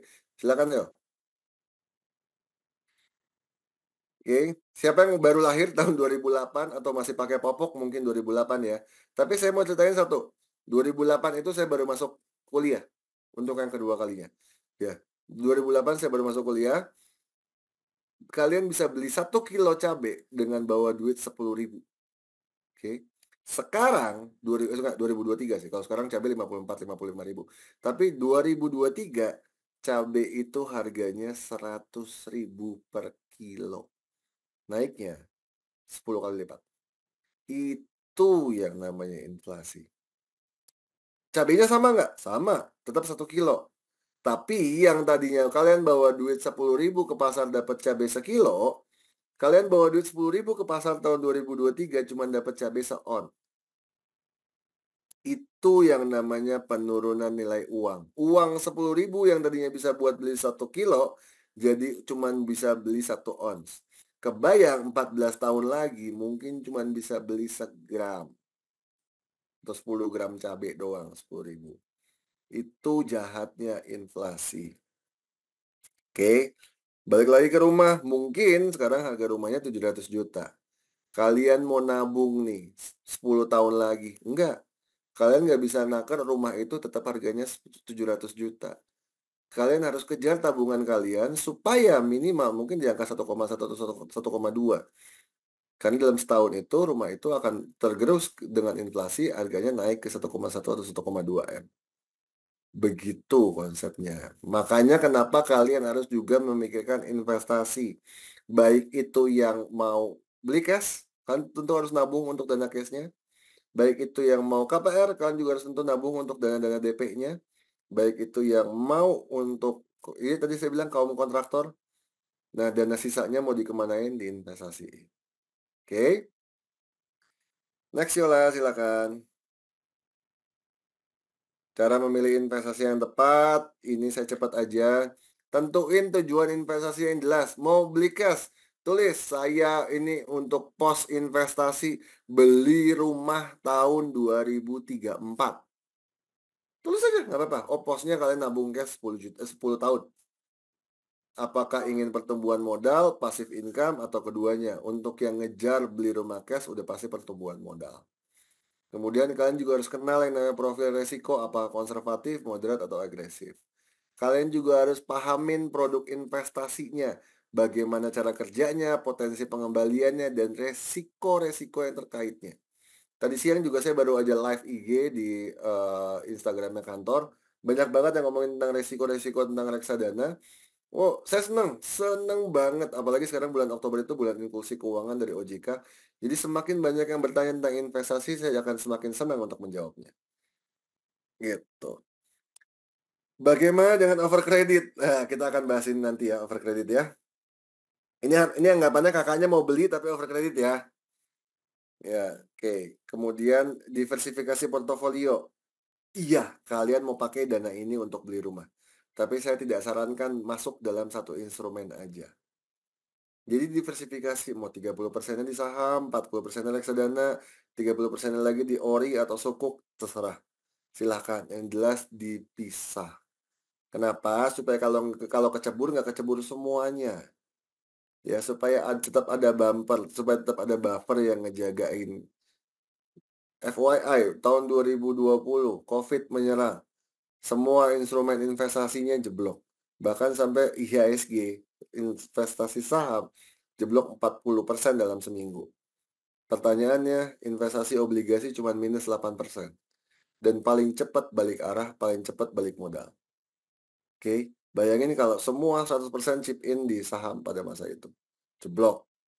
Gitu. Tapi karena dibagi-bagi, dan begitu udah di bottom, baru yang di pendapatan tetapnya, di obligasinya di switch ke saham, wow itu nyayur 2 kali kan. Yang kayak gitu loh. Diversifikasi itu konsepnya seperti itu. Konsultasi dengan penasihat keuangan atau lakukan penelitian sebelum memutuskan investasi. Sekarang udah banyak kok CFP dan murah-murah kan tarifnya cuma buat konsultasi misal sejam, 2 jam gitu. Bahkan ada beberapa yang ngasih gratis konsultasi keuangan kalau misalnya beli produk A, beli produk B gitu. Nikmatin dan manfaatin aja mumpung selama masih ada kok. Dan bahkan saya aja sudah mulai harus mengoper-oper jadwal konsul ke anak-anak saya jadinya. Karena, saya dari setahun yang lalu udah banyak misi anak-anak tim saya di kantor banyak yang saya AWP-in, AWP, QWP, supaya apa, jadi ketika ternyata saya banyak panggilan untuk konsul dan saya nggak mampu, beberapa ada yang saya handover ke tim saya, gitu. Jadi, eee, ya feel free lah untuk discuss kalau misalnya mau ngobrol-ngobrol dengan, pakar atau penasehat keuangan. Saya nggak bilang diri saya pakar lah, kita masih sama belajar. Minimal praktisi, karena saya ada di dunia financial institution juga. Next, yolah. Ini piramida, kalau tadi piramida perencanaan keuangan pribadi, kalau ini piramida dalam kalian mengukur investasi. Oh, saya mau taruhnya di cash doang, feel free, nggak apa-apa, silakan. Tapi kalian mungkin akan bisa naiknya cuma sekitar 2-4%. Ini belum dipotong pajak ya. Semua produk bank deposito itu subject to tax 20%. Atau di reksadana pasar uang 4-7%, yang bisa dapat 7% di sekarang tuh kondisi sekarang keren banget. Karena rata-rata pasar uang cuma di sekitar 3,5-5,5% lah. Ini net gitu. Kemudian, oh saya mau naikin ke fixed income. Ada di obligasi pemerintah sekitar 4-6% sekarang. Bahkan SR baru yang mau terkeluar nih sekarang SR20 kalau nggak salah. Rate-nya masih lumayan. Kemudian ada obligasi corporate juga return-nya masih bisa lebih tinggi tapi kalian harus hati-hati. Karena kalian harus bisa ngutuin terkait dengan kredibilitas masing-masing korporasinya. Oh saya mau ngejar growth dan income. Ya udah, belinya saham-saham big cap. Kenapa? Karena dia masih rutin ngasih dividen tiap tahun, tapi harga sahamnya juga masih bisa naik juga setiap tahun. Sama invest di properti, 15-30%. Udah kelihatan ya? Di sini ya, inflasinya properti itu bisa gila banget. Jadi kalau misalnya kalian mau invest di properti juga monggo, tapi seberapa besar? Oh, bisa nggak Kak, saya mau invest di properti tapi nggak pakai duit besar? Ada. Sekarang bursa sudah memfasilitasi dengan namanya DIRE, dana investasi real estate. Bentuknya sama kayak reksadana, kumpulan portofolio, tapi yang diinvestasikan ke aset langsung properti. Tapi kalian cuma tinggal beli unit DIRE-nya aja. Kalian mau ngejar yang lebih growth lagi, saham berkapitalisasi rendah dan menengah, wah ini mah benar-benar orang yang jantungnya kuat lah. Pokoknya sehari terbang, sehari bisa jeblok, sehari terbang, sehari bisa jeblok gitu. Contohnya apa? Oh enggak, aplikasi tukang ojek itu enggak sehari terbang sehari jeblok, kadang jeblok terus. Jadi, saya tidak menyarankan juga untuk yang aplikasi tukang ojek. Jadi, banyak kok saham-saham yang emang swing-nya rada-rada lebar. Biasanya itu untuk yang kapitalisasinya nggak gede-gede banget. Mau lebih agresif, oh silakan, kripto, komoditi lebih keren lagi di atas 15%. All in mantap gitu kan, ada kan influencer yang teriak-teriak di tweet di X atau di IG kemarin, all in mantap, ya monggo kalau mau ikutan, kita lihat aja sekarang mantap harganya berapa kan. Jadi, ya ini, semakin tinggi akan semakin kecil karena semakin sedikit orang-orang yang mau dan mampu mengikutinya. Tapi kalau kalian masih di tahap awal mau belajar di cash dan income juga monggo silahkan. Oke, next Yol silakan. Nampaknya udah hampir mau habis materi saya, tinggal saya tambahin sedikit tips and trick buat ngitung uang kalian dananya harus berapa sampai nanti kalian pensiun, pakai aplikasi financial calculator. Terakhir dari saya, tips dari OJK, ingat bahwa ini selalu saya ulang-ulang setiap saya ngajar dan bicara dimanapun, baik di kantor saya ataupun sama Blue Academy, karena ini mandatory dan wajib. Ingat, investasi dilakukan untuk jangka waktu yang panjang. Sebaiknya tidak menggunakan instrumen investasi untuk membiayai kebutuhan jangka pendek atau bulanan. Atau 1 sampai 2 tahun ke depan juga less likely di instrumen-instrumen investasi yang beresiko tinggi. 1 sampai 2 tahun, ya udah reksadana pasar uang atau reksadana pendapatan tetap aja. Atau beli obligasi-obligasi yang memang tenornya pendek banget. Seperti ST, SBR, SR, dan ORI. Itu memang tenornya tenor pendek. FR, Indon tidak disarankan. Kenapa? FR dan Indon itu tenornya cukup panjang. Pahami bahwa ketika berinvestasi, kalian harus mengenal resiko. High risk, high return. Potensi keuntungan tinggi diikuti dengan resiko yang tinggi. Yang ketiga, waspadalah ketika kalian mendapatkan tawaran investasi dengan keuntungan yang besar, lebih besar dari suku bunga deposito karena terdapat kemungkinan bahwa kalian akan berhadapan dengan resiko terjerat investasi bodong. Oke, nah harusnya materinya selesai sampai sini, tapi karena kalian sudah sangat aktif mengikuti sampai sekarang, saya kasih hitung-hitungannya, tips and triknya. Silakan dibuka aplikasinya Financial Calculator di handphonenya. Pertama kita akan ngitung dulu harga rumahnya jadi berapa. Ketika kalian, oh saya mau beli cash aja, saya anti riba, saya nggak mau utang-utang sama bank, saya mau beli cash aja, ya udah. Kalian buka aplikasi Financial Calculator, kalian ambil yang pojok kiri atas, namanya TVM Calculator. Oke, itu TVM namanya Time Value of Money. Ya, anggaplah kalian mau beli rumah yang 500 juta. Berarti harga sekarang rumah itu 500 juta. Tulis di present value-nya 500 juta. Dulu sambil ikutin ya, yo. Oke. Nah, kalau udah annual rate-nya kalian mau nunggu atau nabung rumah itu berapa lama? Tadi kita udah sepakat ya, 10 tahun misalnya nabungnya. Tulis, sorry, bukan annual rate, di period. Periodnya kalian bikin 10 tahun. Annual rate itu inflasinya, sorry apa nama aplikasinya, Financial Calculator, Kak? Annual rate itu inflasi perumahan di daerah situ. Saya nggak tahu, di tiap-tiap rumah itu kenaikan harga NJOP-nya berbeda-beda, tapi anggaplah kita pukul rata di 8%. Ya, annual rate-nya dibikin di 8 ya teman-teman ya. Compounding-nya di annually modenya N, decimal digit-nya 2. Udah semua? Kalau udah feature value-nya angka FV, TVM Kak, TVM, time value of money. TVM kalkulator pojok kiri atas. Feature value-nya FV-nya diklik yang hijau-hijaunya. Berapa munculnya? Minus 1079462,498. Yang angkanya nggak segitu berarti ngitungnya salah. Oke, nah panjang umur. Baru mau minta tolong share screen. Sela, seperti biasa di share screen dong. Yolanya di off screen juga dulu aja nggak apa-apa Yol. Nah, udah ya di share screen sama Sela. Present value-nya nih udah nih harga rumah sekarang 500 juta. Annual rate-nya dibikin 8%. Nggak usah, Kak, periodnya nggak usah dibikin bulan, dibikinnya tahun, 10 berarti. Compoundingnya dibikin yearly, annually. Oke, future value-nya dipencet sel.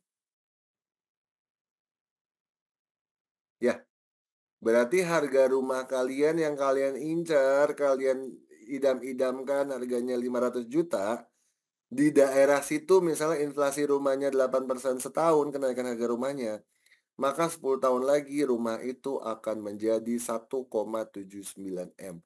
Kak, kok ada minusnya? Iya, karena rumusnya harusnya dikalikan minus. Tapi karena memang di kalkulator nggak ada, ya udah nggak apa-apa. Anggap aja minus itu harga harga rumah di masa depannya. Oke? Sampai sini paham ya? Nah, kalau udah, bodoh-bodohan, kalau misalnya kalian tidak memasukkan ini sebagai investasi, tinggal dibagi aja 120. Coba saya hitung ya, 1079500 lah. 1079500 dibagi 120 bulan. Berarti kalian harus nabung 8,995 juta. 8.995.833 setiap bulan supaya dalam 10 tahun lagi kalian bisa dapetin angka 1,79 M. Oke? Oh, kalau misalnya ternyata nabungnya di investasi gimana, Kak? Ya udah, kita keluar lagi kalkulatornya. Kita belajar compound interest dulu ya, pojok kanan atas sekarang, Sel. Yang penting tadi kita udah tahu ya, targetnya 1079500.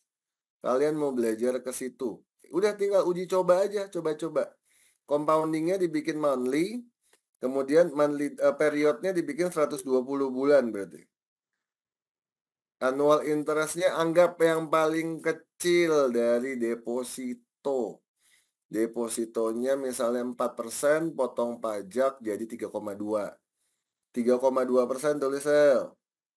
Annual interestnya 3,2. Monthly depositnya kalian tulis misalnya nabungnya sama kayak tadi 9 juta. Calculate. Ternyata 1080, hampir mirip ya. Oh, saya nggak mau nabung di deposito, saya harus naikin lagi nih berarti di instrumennya, di obligasi. Saya mau nyari instrumen obligasi yang 5% sebulan.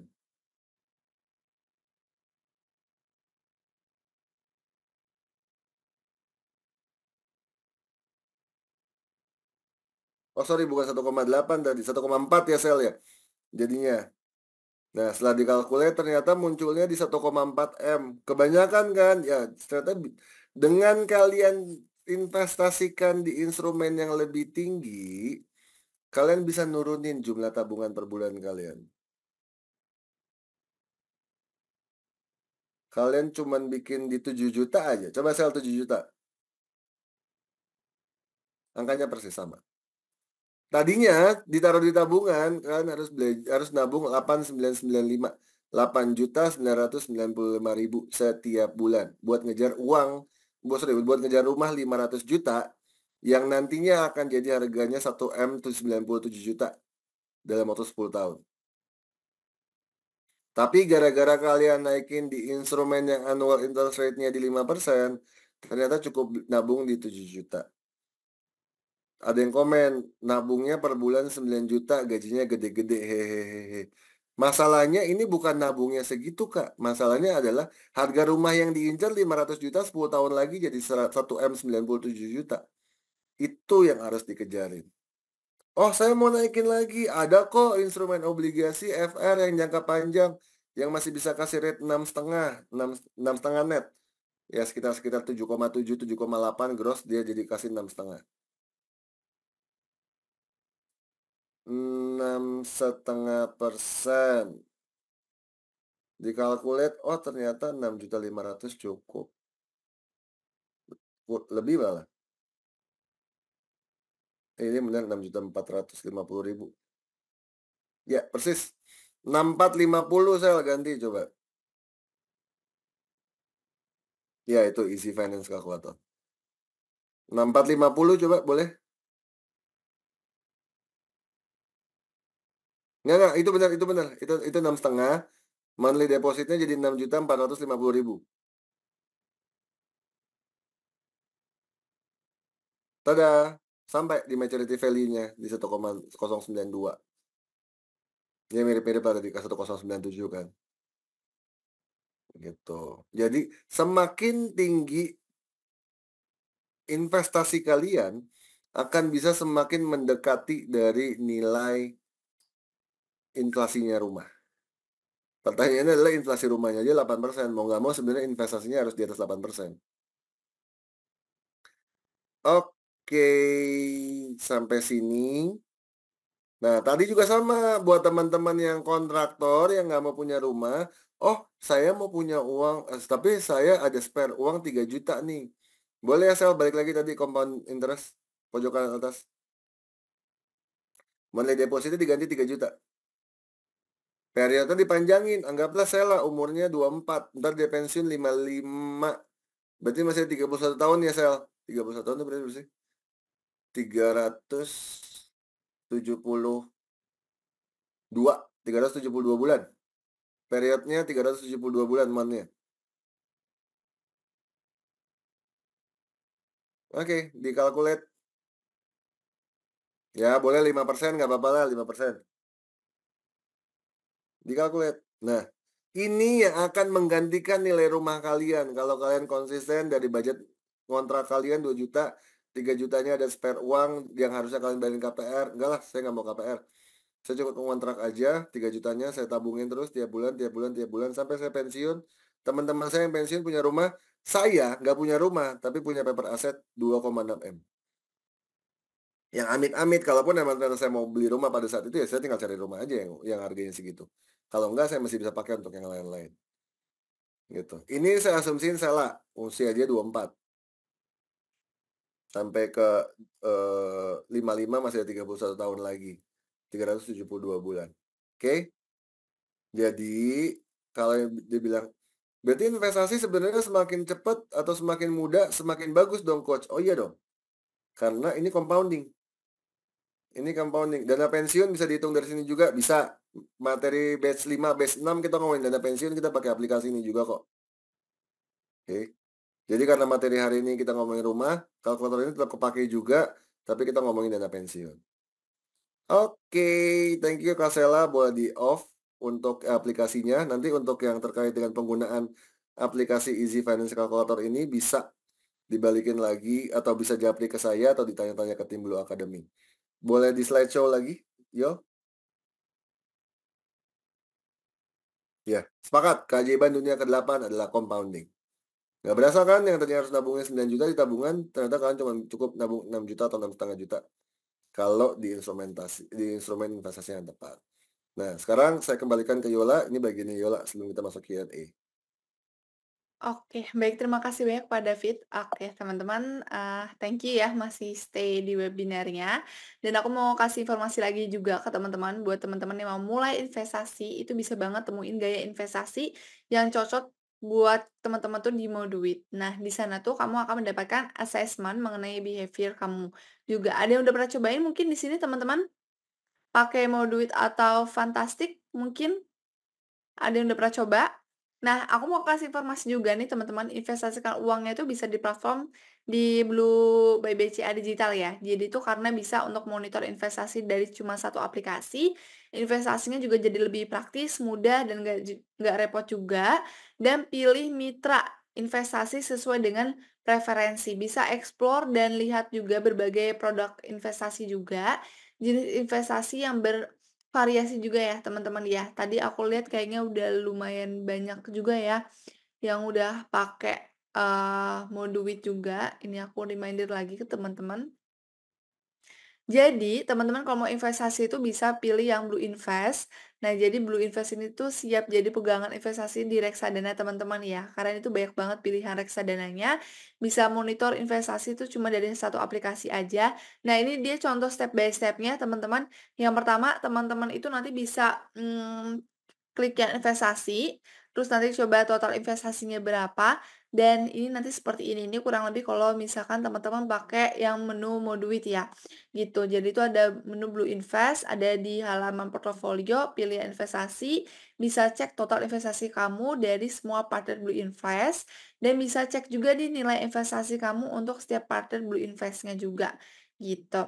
Nah, kalau untuk di Moduit ini teman-teman cukup satu kali link akun Moduit atau Fantastic dengan akun Blue dan nanti teman-teman itu bisa investasi juga reksadana jadi nggak perlu repot-repot ya, praktis, mudah, dan juga nggak repot gitu. Jadi bisa saving di sana, bisa invest juga di sana kalau misalkan teman-teman pakai Blue by BCA Digital, gitu. Nah, ini untuk, metode pembayarannya. Ada yang udah pakai ya teman-teman ya, thank you ya. Nah kalau untuk pilih mitranya itu sesuai dengan preferensi teman-teman. Jadi kalau untuk di Moduit itu platform investasi, itu tuh bebas biaya pembukaan akun. Terus juga produk reksadana dan juga obligasinya juga terkurasi juga. Fitur strategi untuk memaksimalkan tujuan investasinya juga. Lihat portofolio investasi tanpa pindah aplikasi. Jadi cukup cuma satu aplikasi aja. Kalau untuk yang fantastik, itu tuh solusi investasi pasif bagi mereka yang memiliki produktivitas dan juga mobilitas tinggi. Jadi kalau untuk di fantastik itu fitur auto dollar cost averaging untuk membantu timing user dalam membeli produk investasi untuk memaksimalkan pertumbuhan investasi, teman-teman. Dan juga ada fitur wealth creation-nya juga untuk memudahkan teman-teman itu dalam memilih MII dan juga produk terbaik sesuai dengan profil dari, teman-teman semuanya, gitu. Nah, ini dia contohnya ya, teman-teman ya, kan bisa explore karena banyak banget di sana untuk produk investasinya. Ini contohnya teman-teman, untuk yang reksadana, jadi bisa search misalkan Cipta ya, nanti dia muncul nih di sini penjelasannya, gitu. Bahkan ada tingkat resikonya juga teman-teman. Jadi waktu teman-teman cari, produknya, teman-teman tuh bisa lihat juga nih tingkat resikonya tuh ada yang rendah, moderate, dan juga tinggi. Jadi bisa menyesuaikan juga sama kebutuhan teman-teman gitu. Dan setelah itu nanti teman-teman bisa langsung menekan card produk dan teman-teman bisa untuk lebih menemukan informasi dari harganya dan juga lainnya. Dan kamu dapat melihat grafiknya juga teman-teman, ini di poinnya nomor 5. Teman-teman bisa lihat grafiknya juga untuk pergerakan nilai unitnya juga, gitu. Dan kalau untuk di Moduit, ini juga, eee, contohnya ya, teman-teman ya. Pada bagian itu teman-teman tuh bisa melihat detail informasi juga dari produk reksadana dan juga bisa melihat simulasinya juga. Misalkan teman-teman mau yang Cipta Dana Assessment Management. Nah, teman-teman tuh mau nabung misalkan rutinnya itu 1 juta selama 2 tahun. Nanti itu kan harusnya kan 24 juta ya. Ini tuh total yang bakal teman-teman dapetin itu adalah 25.185. Jadi teman-teman tuh bisa dapetin untung sekitar 1.185.000. Nah, lumayan banget kan? Jadi itu bener-bener transparan banget. Dari awal teman-teman bisa coba simulasiin dan teman-teman dari awal juga udah bisa lihat kira-kira berapa banyak keuntungan yang bakal teman-teman dapetin gitu. Gitu ya teman-teman semuanya. Dan ini dia untuk jenis investasi yang bervariasi, itu ada 113 reksadana teman-teman di sini, jadi bener-bener banyak banget. Kalau misalkan teman-teman mau kepoin, abis ini selesai boleh banget ya. Ada 30 reksadana pasar uang, dan juga ada 30 reksadana pendapatan tetap, ada 9 reksadana campuran, dan juga ada 44 reksadana saham. Gitu. Seperti ini kira-kira tampilannya, nanti teman-teman bisa untuk coba, cari tahu lagi setelah webinar selesai. Ini yang di Moduit itu ada 69 produk reksadana, kalau di Fantastic ada 53 produk reksadana, gitu ya teman-teman semuanya. Dan ini dia ada promo seru dari Blue, hanya untuk sobat Blue yang udah pada hadir pada malam hari ini. Batasnya ini berlaku sampai besok ya teman-teman ya, 31 Oktober. Jadi kalau misalkan teman-teman nabung, rutin bisa dapetin cashback sampai 100.000. Di Fantastic juga teman-teman bisa dapetin cashback 70%. Dan juga ada investasi pertama di Fantastic nih buat teman-teman yang belum pernah invest, itu bisa mendapatkan, fun point senilai 25.000. Dan juga transaksi pertama di Moduit, teman-teman bisa mendapatkan cashback hingga 25.000. Maksimal hanya bisa digunakan sampai besok ya, teman-teman ya. Oke, kita ke Blue Mission dulu, teman-teman. Ini Blue Mission yang ke-8 untuk mendapatkan 50 bintang. Teman-teman silakan untuk melakukan satu kali pembelian reksadana melalui Blue Invest, Moduit, dan juga Fantastic dengan minimal transaksinya itu adalah 50.000 ya. Nanti teman-teman akan mendapatkan 50 bintang. Kalau misalkan udah, teman-teman bisa langsung kan kumpulkan buktinya aja, di-scan barcode-nya sama di link ini ya. Nanti tim juga akan kasih linknya juga teman-teman ya. Gitu, silakan untuk diikutin untuk Blue Mission ya, teman-teman. Ini Blue Mission yang terakhir, teman-teman semuanya. Jadi silakan untuk diikutin ya, lumayan banget teman-teman bisa dapat 50 bintang dan nanti juga yang paling banyak bintangnya juga bakal dapat hadiah juga dari Blue Academy gitu, teman-teman semuanya. Oke, thank you buat teman-teman. Kita masuk ke sesi tanya jawab.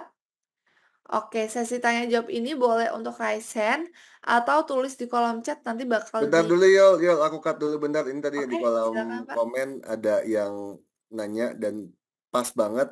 Jadi biar teman-teman juga tahu. Sela aku gangguin lagi, boleh nggak share screen tadi lagi financial kalkulator? Kak, boleh nggak dipakai kalkulatornya untuk simulasi hitung-hitungan KPR? Silakan Sela.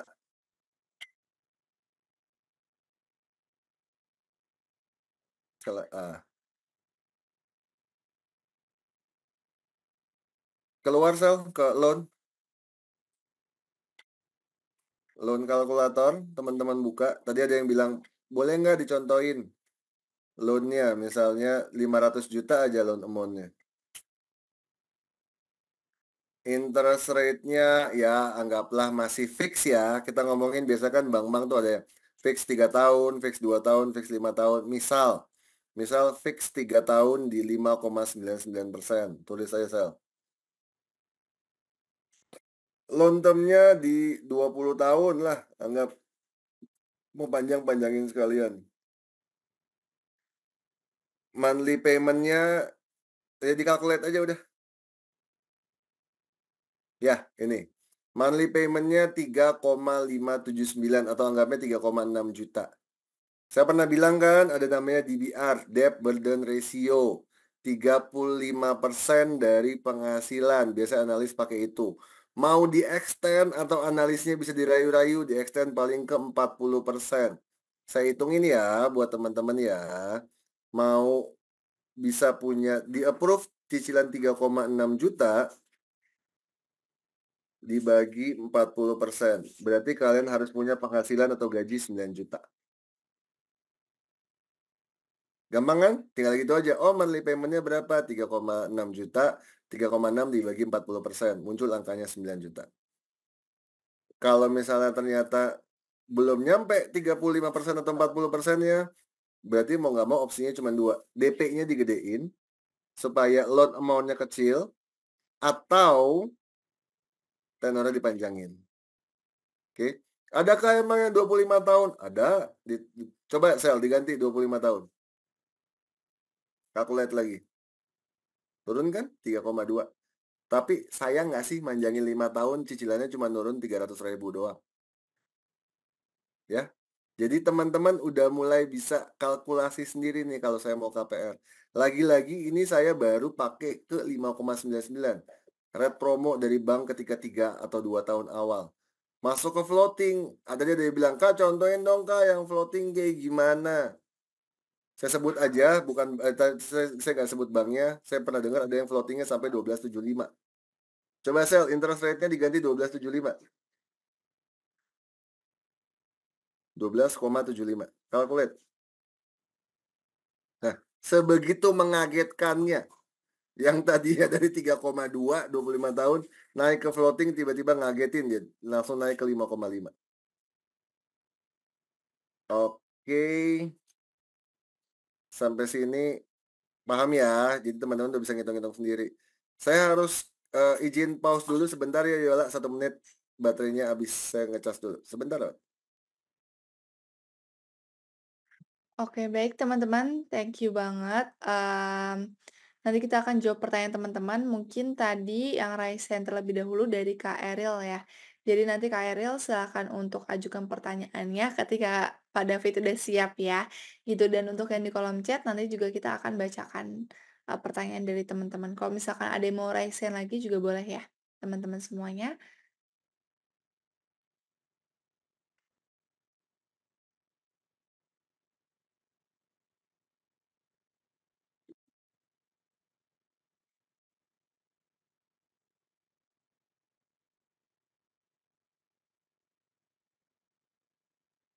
Oke, Yola. Silakan kalau misalnya ada yang mau ditanya. Mungkin dari Kak Eril yang udah resen boleh untuk open mic-nya.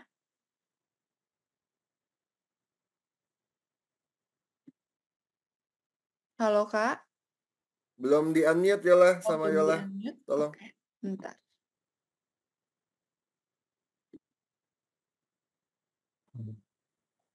Halo, Halo. selamat malam. Terima kasih, Kak Yola. Oke, silakan untuk langsung ajukan aja pertanyaannya, Kak. Ya, malam Pak David. Pak, Malam, Mas saya mau Dario. tanya terkait tentang investasi saham. Jadi sebelumnya itu saya mulai investasi itu di tahun 2022, Pak. Pilihnya reksadana saham, cuman karena memang eh, terlihat tidak ada keuntungan, akhirnya saya pindah lah. Reksadana sahamnya saya tarik, terus saya invest di saham blue chip, 4 bank besar. Yang Oke. bank ini lah ya, satu bank swasta, satu lagi tiganya lagi bank milik pemerintah. Nah, terus saya mau tanya, karena saya sebenarnya nggak terlalu memperhatikan IHSG, yang saya yakin itu cuman ini doang, apa, kinerja keuangan perusahaannya. Nah, apa aja ya Pak yang kira-kira mempengaruhi harga saham itu, khususnya di kebijakan pemerintah? Kemarin itu kan ada berita FED itu menurunkan suku bunga. Nah, apakah memang sepengaruh itu untuk saham-saham di Indonesia? Terus pertanyaan yang kedua, saya nggak tahu sih apakah teman-teman udah pernah dengar atau enggak. Jadi teman saya itu kemarin sempat ngomongin soal investasi, dia dia ngomongin soal DeFi, Pak. Jadi dia masuk ke aplikasi, di aplikasinya itu kita disuruh nebak range harga koin-koin gitu, Bitcoin. Nah, di situ dia bilang keuntungannya itu cukup besar. Misalnya kalau misalnya kita invest 10 juta, dalam seminggu itu tuh dia bisa menghasilkan 1,5 juta gitu. Dia ngajakin saya karena sebelumnya saya bilang saya punya dana dingin nih gitu. Cuman karena menurut saya itu too good to be true, jadi saya pilih untuk beli saham yang lain aja. Cuman ya itu Pak, apakah memang investasi yang terkait apa pemilihan range harga Bitcoin itu benar-benar semenguntungkan itu, terlepas dari high risk-nya, atau memang sebaiknya jangan pilih investasi itu ya? Gitu. Terima kasih pada. Oke, saya jawab dulu yang pertama ya. Kira-kira apa aja yang menggerakkan harga saham? Itu banyak banget. Oke, yang pertama supply demand. Kalau dalam saham itu berarti ticker yang ngebid sama ticker yang over. Kan pasti kelihatan tuh ada yang banyak yang bilang haka haka haka haka, hajar kanan semuanya gitu. Dan nanti harganya bisa tiba-tiba naik tuh. Kamu ngebid nggak akan bisa dapat. Jadi pertama supply demand. Pergerakannya dari siapa yang lebih banyak supply atau siapa yang lagi banyak demand. Harganya bisa cepat banget naik atau harganya bisa cepat banget turun. Yang kedua dari sentimen. Belum kejadian, baru dari gosip-gosip doang. Contoh, ada satu bank swasta yang lagi rame banget digoreng sama berita mau dibeli no sama bank swastanya Malaysia. Oke, salah satu grup saya juga tepatnya. Konglomerasi grup dari perusahaan saya yang sekarang. Jadi tiap hari kita ngangkatin telepon dari customer nanyain, itu bank itu mau dibeli. Aduh Pak, itu mau udah lagu lama kaset kusut lah. Udah banyak banget yang mau beli. Itu baru sentimen. Tapi harga sahamnya bisa buru-buru naik atau bisa buru-buru turun. Oke. Yang ketiga, laporan keuangan. Laporan keuangan kenapa bisa tiba-tiba bisa naikin harga saham dan bisa nurunin harga saham? Karena salah satu yang diharapkan dari investor ketika membeli saham, selain dari kenaikan harga sahamnya adalah dividen.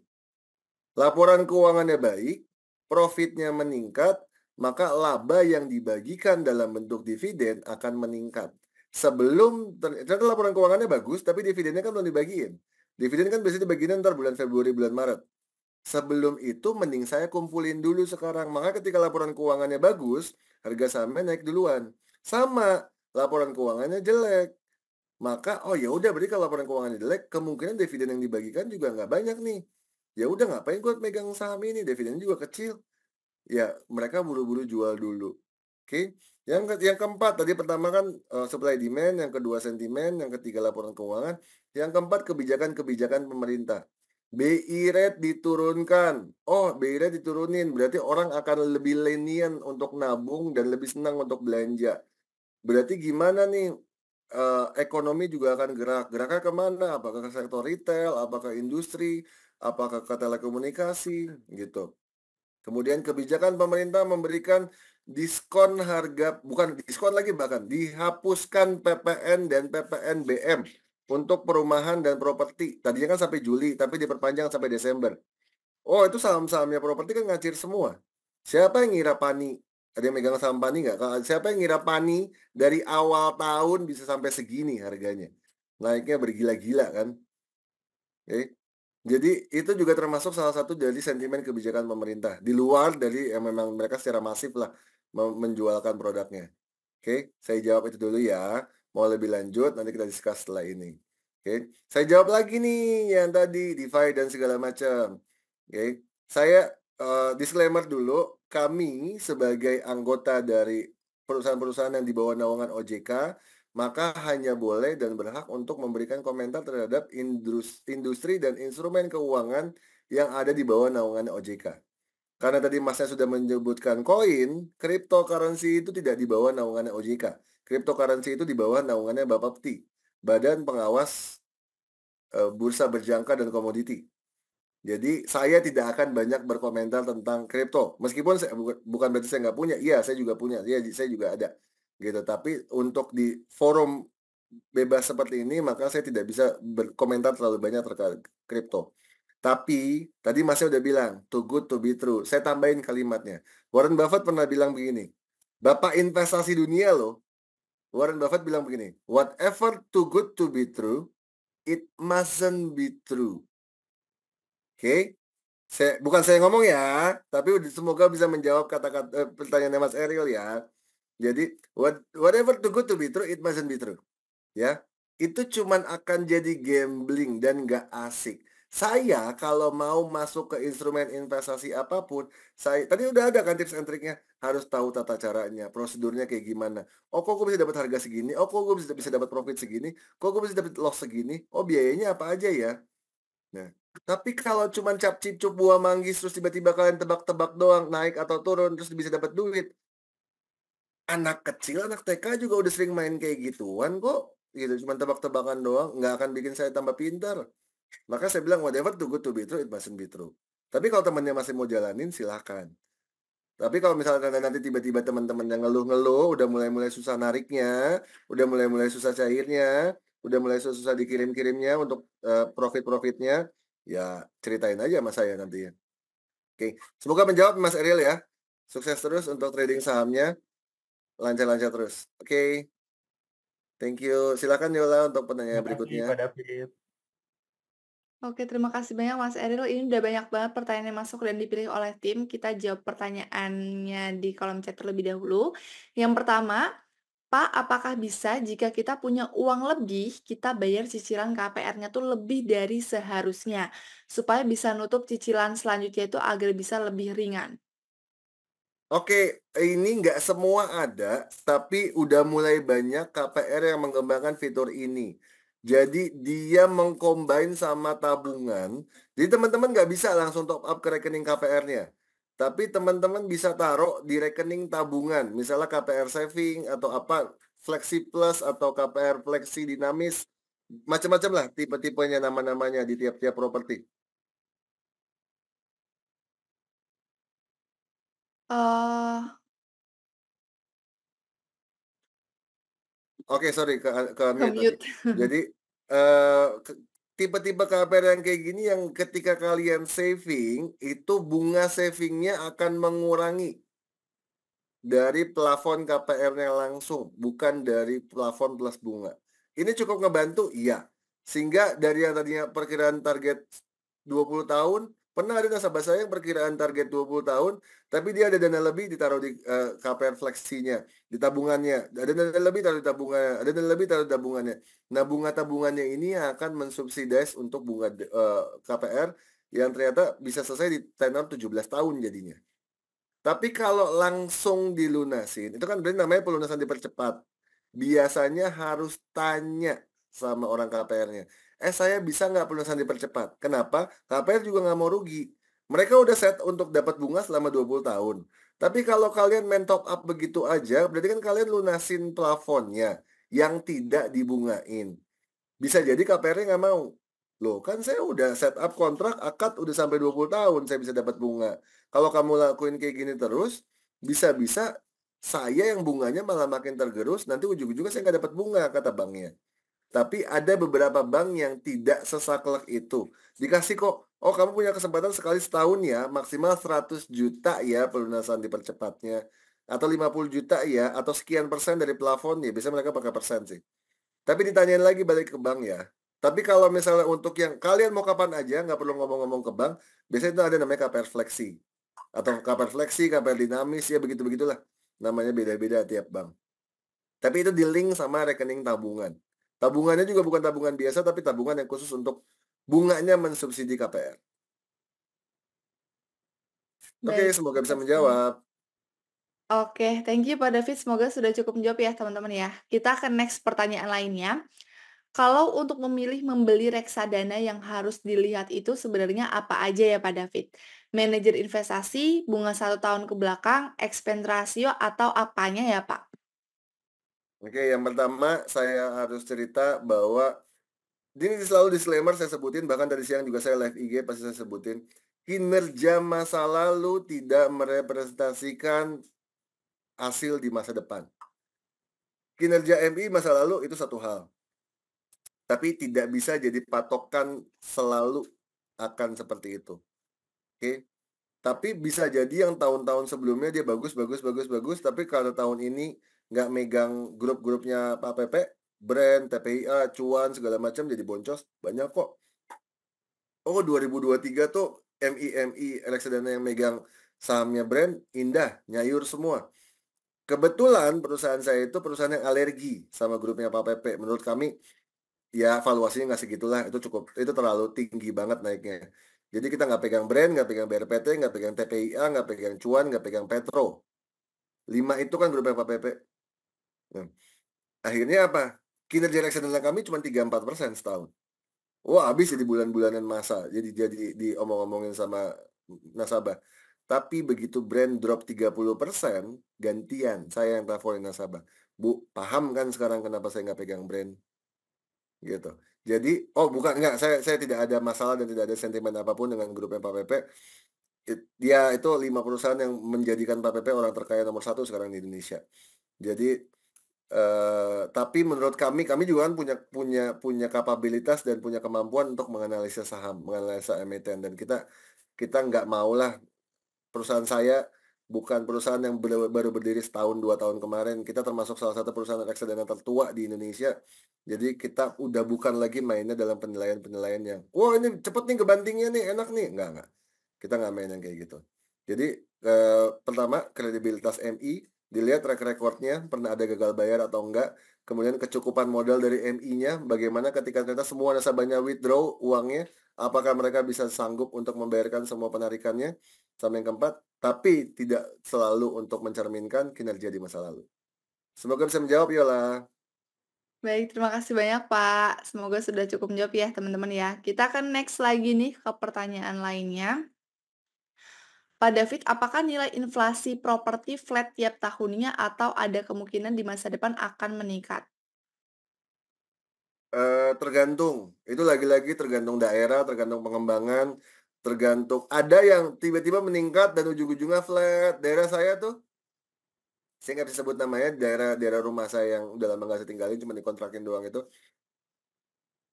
5-7 tahun ini harganya udah mulai flat, yo.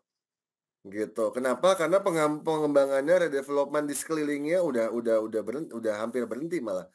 Gitu. Karena yang dikembangkan cuma daerah Margonda dan sekiannya. Jadi daerah-daerah rumah saya ya nomor 2, nomor 3 lah kalau misalnya mau dilihat pengembangannya. Jadi kelihatan tuh harga rumahnya kok kayak stagnan ya. Karena kan kiri kanan kita banyak yang dijual. Saya kadang suka iseng nanya, Bu dijual berapa? 7,5. Tahun lalu 7,5. Tahun lalu juga 7,5. Loh kok nggak naik-naik dia jual rumah? Pertanyaannya lah, dia jual rumah 7,5 aja 3 tahun berturut-turut nggak laku-laku gitu. Berarti mungkin angka 7,5 juga belum jadi angka yang ideal buat orang beli rumah di situ.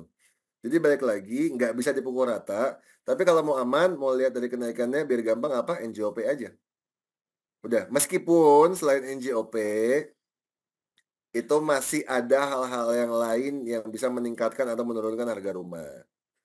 Oke. Tapi kalau mau aman ngelihatnya kenaikan atau penurunan lihat dari mana ya NJOP aja. Baik, Pak. Terima kasih banyak, Pak David. Next lagi kita ke pertanyaan lainnya ya, teman-teman ya. Oke, ini pertanyaannya, Pak. Kalau sekarang posisi tidak punya hutang, ada buat DP rumah, tapi sebenarnya tuh nggak punya dana darurat, itu artinya belum bisa ajukan KPR sekarang ya, Pak? Atau boleh diajukan KPR sambil pelan-pelan penuhin dana daruratnya? Intinya kuncinya satu, rumahnya udah ketemu belum? Karena nyari rumah itu nggak gampang. Saya aja waktu tahun 2020 itu 3,5 bulan baru akhirnya bisa dapat rumah yang cocok. Oke. Kalau rumahnya udah dapat dan ternyata mau lakukan transaksi, silahkan. Tapi sambil nyari-nyari rumah, sambil dialokasikan juga untuk porsi yang lainnya ke nabung dana darurat, that's fine, itu juga boleh. Kenapa? Karena kalau udah punya rumahnya tapi di cancel transaksinya, belum tentu kalian dapat rumah yang cocok seperti itu lagi. Kan saya bilang, nyari rumah sama kayak nyari pacar, cocok-cocokan. Belum tentu bisa dapat yang cocok lagi. Jadi kalau misal ternyata udah ada, dapat rumahnya nih, tapi kalian masih mikir-mikir, maju mundur, aduh dana darurat katanya mandatory, boleh nggak ya? Oh boleh kok, nggak apa-apa, gitu. Kalau misalnya bisa ditawar rumahnya sehingga ada spare duit yang nggak harus keluar semua cashnya, sebagian kecil bisa disimpan untuk dana darurat, itu kan juga bagus. Atau mungkin dinego karena kalian mau bayarnya cash, Pak boleh nggak Pak yang 10%-nya saya bayarnya 1 bulan lagi, supaya saya tetap ada spare dana darurat, ngomong sama penjualnya, mungkin itu juga bisa jadi opsi. Tapi kan jangan bilang buat biar ada dana darurat, bilang aja depositonya baru cair bulan depan gitu. Biasanya penjual-penjual juga mau tahu kalau misalnya kalian bilangnya, "Ya gimana mau dipaksa depositonya di-break," gitu, kalian bilangnya gitu. Jadi tetap masih ada spare dana untuk pegangan meskipun nggak besar gitu ya. Tapi kalau misalnya ternyata rumahnya juga belum dapat, ya udah, mau gimana, nyari rumah tuh nggak gampang. Nanti saya bilang cocok-cocokan gitu. Jadi, eee, please banget di-manage ajalah untuk yang itunya. Oke, baik Pak. Sudah terjawab ya teman-teman ya. Ini kita ke next pertanyaan. Kapan waktu yang tepat untuk memberi rumah secara KPR? Apakah harga rumah itu ada kemungkinan untuk turun tergantung dari kondisi ekonomi negara, Pak? Misalnya seperti ada isu resesi di tahun 2025 atau harga rumah itu akan selalu naik setiap tahunnya apapun yang terjadi, Pak. Oke. Oke, Yola tadi boleh diulang pertanyaannya, Yol? Oke, boleh Pak. Aku ulang ya Pak ya. Jadi pertanyaannya adalah kapan waktu yang tepat untuk membeli rumah secara KPR? Apakah harga rumah ada kemungkinan untuk turun tergantung dari kondisi ekonomi negara? Misal seperti ada isu resesi di tahun 2025 atau harga rumah itu akan selalu naik walaupun apapun kondisinya lah Pak. Apapun kondisi negara akan tetap selalu naik gitu. Oke, bisa. Saya nggak di Indonesia belum sempat kejadian, belum pernah, tapi amit-amit. Saya sebut aja negara terkaya dan negara superpower adidaya nomor 1 di dunia, Amerika. Dia sudah mengalami kejadian krisis yang namanya bubble property. Oke, harganya naik naik naik naik sampai satu titik warganya udah nggak sanggup lagi untuk beli, 2008 hancur. Dan bahkan harganya sampai jatuh banget. Itu rumah diablakin, ditinggal sama warganya. Yang KPR ditinggalin, mereka udah nggak sanggup bayar, serah deh. Bank juga udah nggak mau nyita. Jadi bank udah nggak mau, orangnya nggak mau ninggalin. Saya sebut ada satu distrik, bahkan kota ini mah bukan distrik lagi. Satu kota, Detroit namanya. 2008 tuh udah jadi kota mati. Ditinggalin blas sama warganya. Cuman gara-gara apa? Subprime mortgage. Harga properti naik naik naik naik bubble sampai orang udah nggak sanggup lagi untuk bayar properti di sana. Udah benar-benar berbondong-bondong satu kota keluar dari kota itu, gitu. Jadi itu yang bikin yang namanya apakah tiba-tiba bisa langsung drop turun? Ya itu udah kejadian pernah di Amerika. Di Indonesia pernah kejadian belum? Belum, gitu.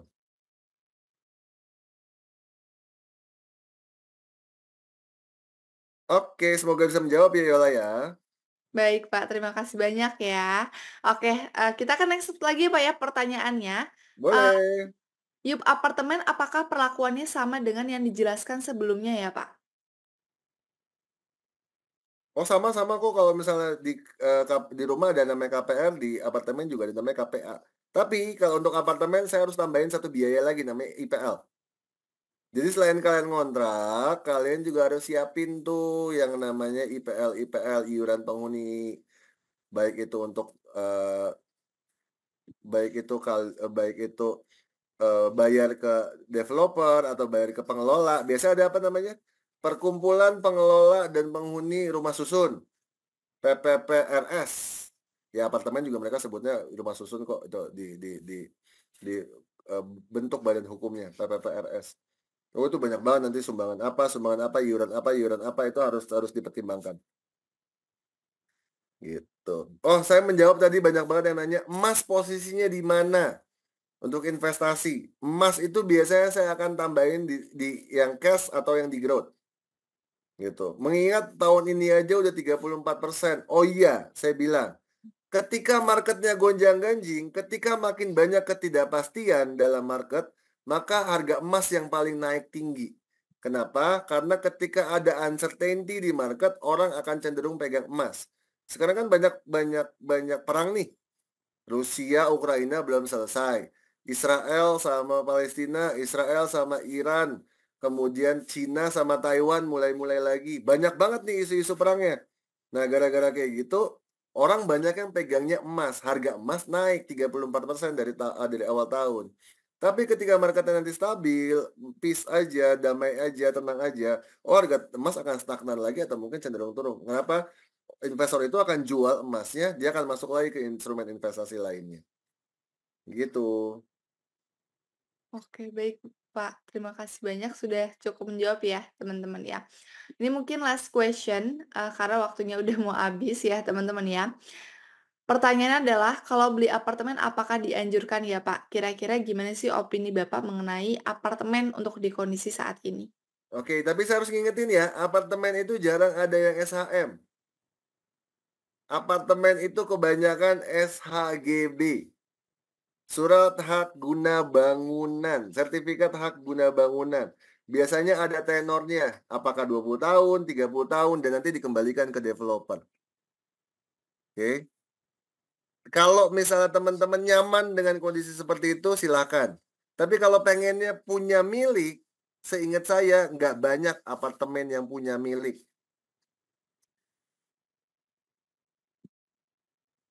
Oke, jadi supaya teman-teman juga bisa mempertimbangkan, nggak apa-apa karena sekarang untuk apalagi di kota besar seperti Jakarta, nyari rumah horizontal tuh udah susah, pasti kebanyakan yang vertikal. Ya kalau mau mempertimbangkan tinggal di Jakarta ya mau nggak mau harus pertimbangannya apartemen. Tapi kalau misalnya ternyata apartemen, saya harus ingetin, jarang ada yang SHM, kebanyakan SHGB. Oke, karena dia elevated rumahnya, atas bawah.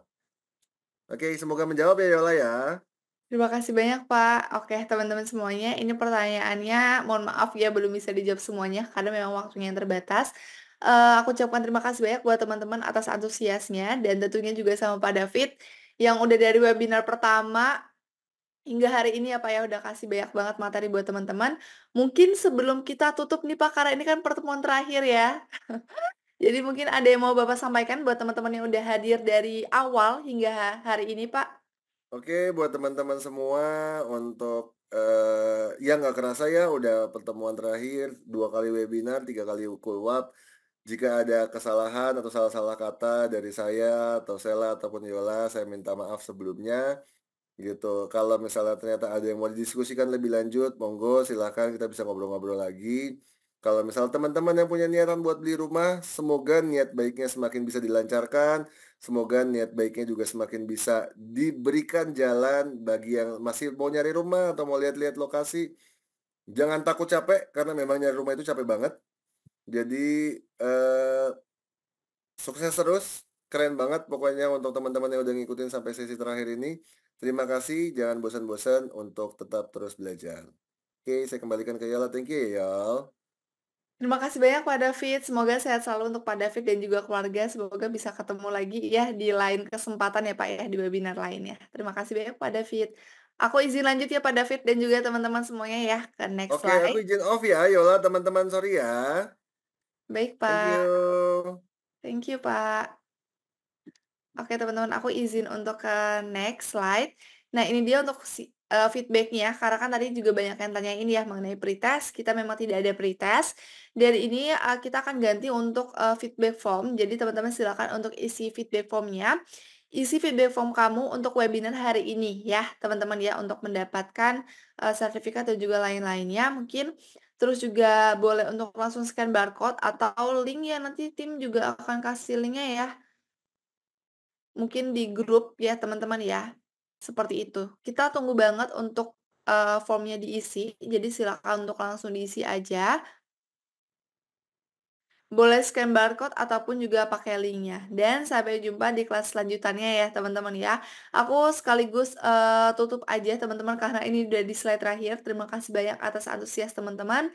Dari awal hingga akhir, semoga ilmunya bermanfaat. Kita juga udah jawabin semua pertanyaan teman-teman. Dan sampai jumpa di webinar lainnya bareng dengan Blue Academy. Terima kasih banyak teman-teman semuanya. Recording stopped.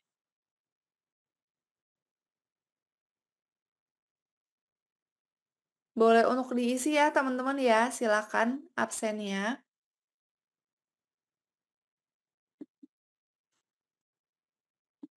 Kami tunggu hari ini maksimal di jam 23.59, silakan untuk diisi ya teman-teman ya.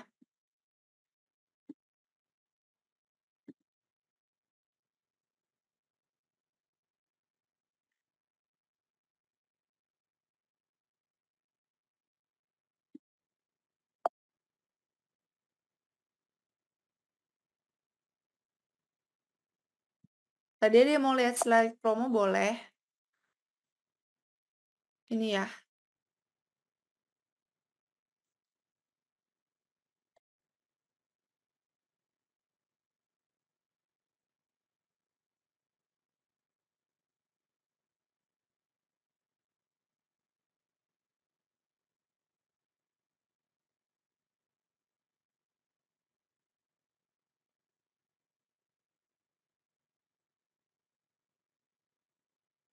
Kalau mau foto boleh ya teman-teman ya untuk slide promonya.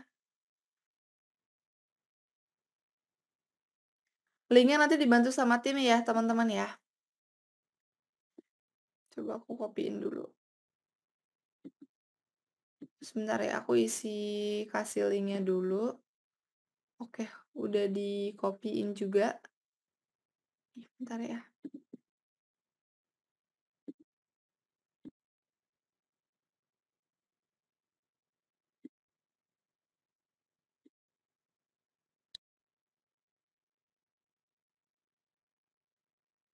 Oke teman-teman silakan diisi ya untuk absensi dan lainnya. Feedbacknya aku tunggu di jam 23.59.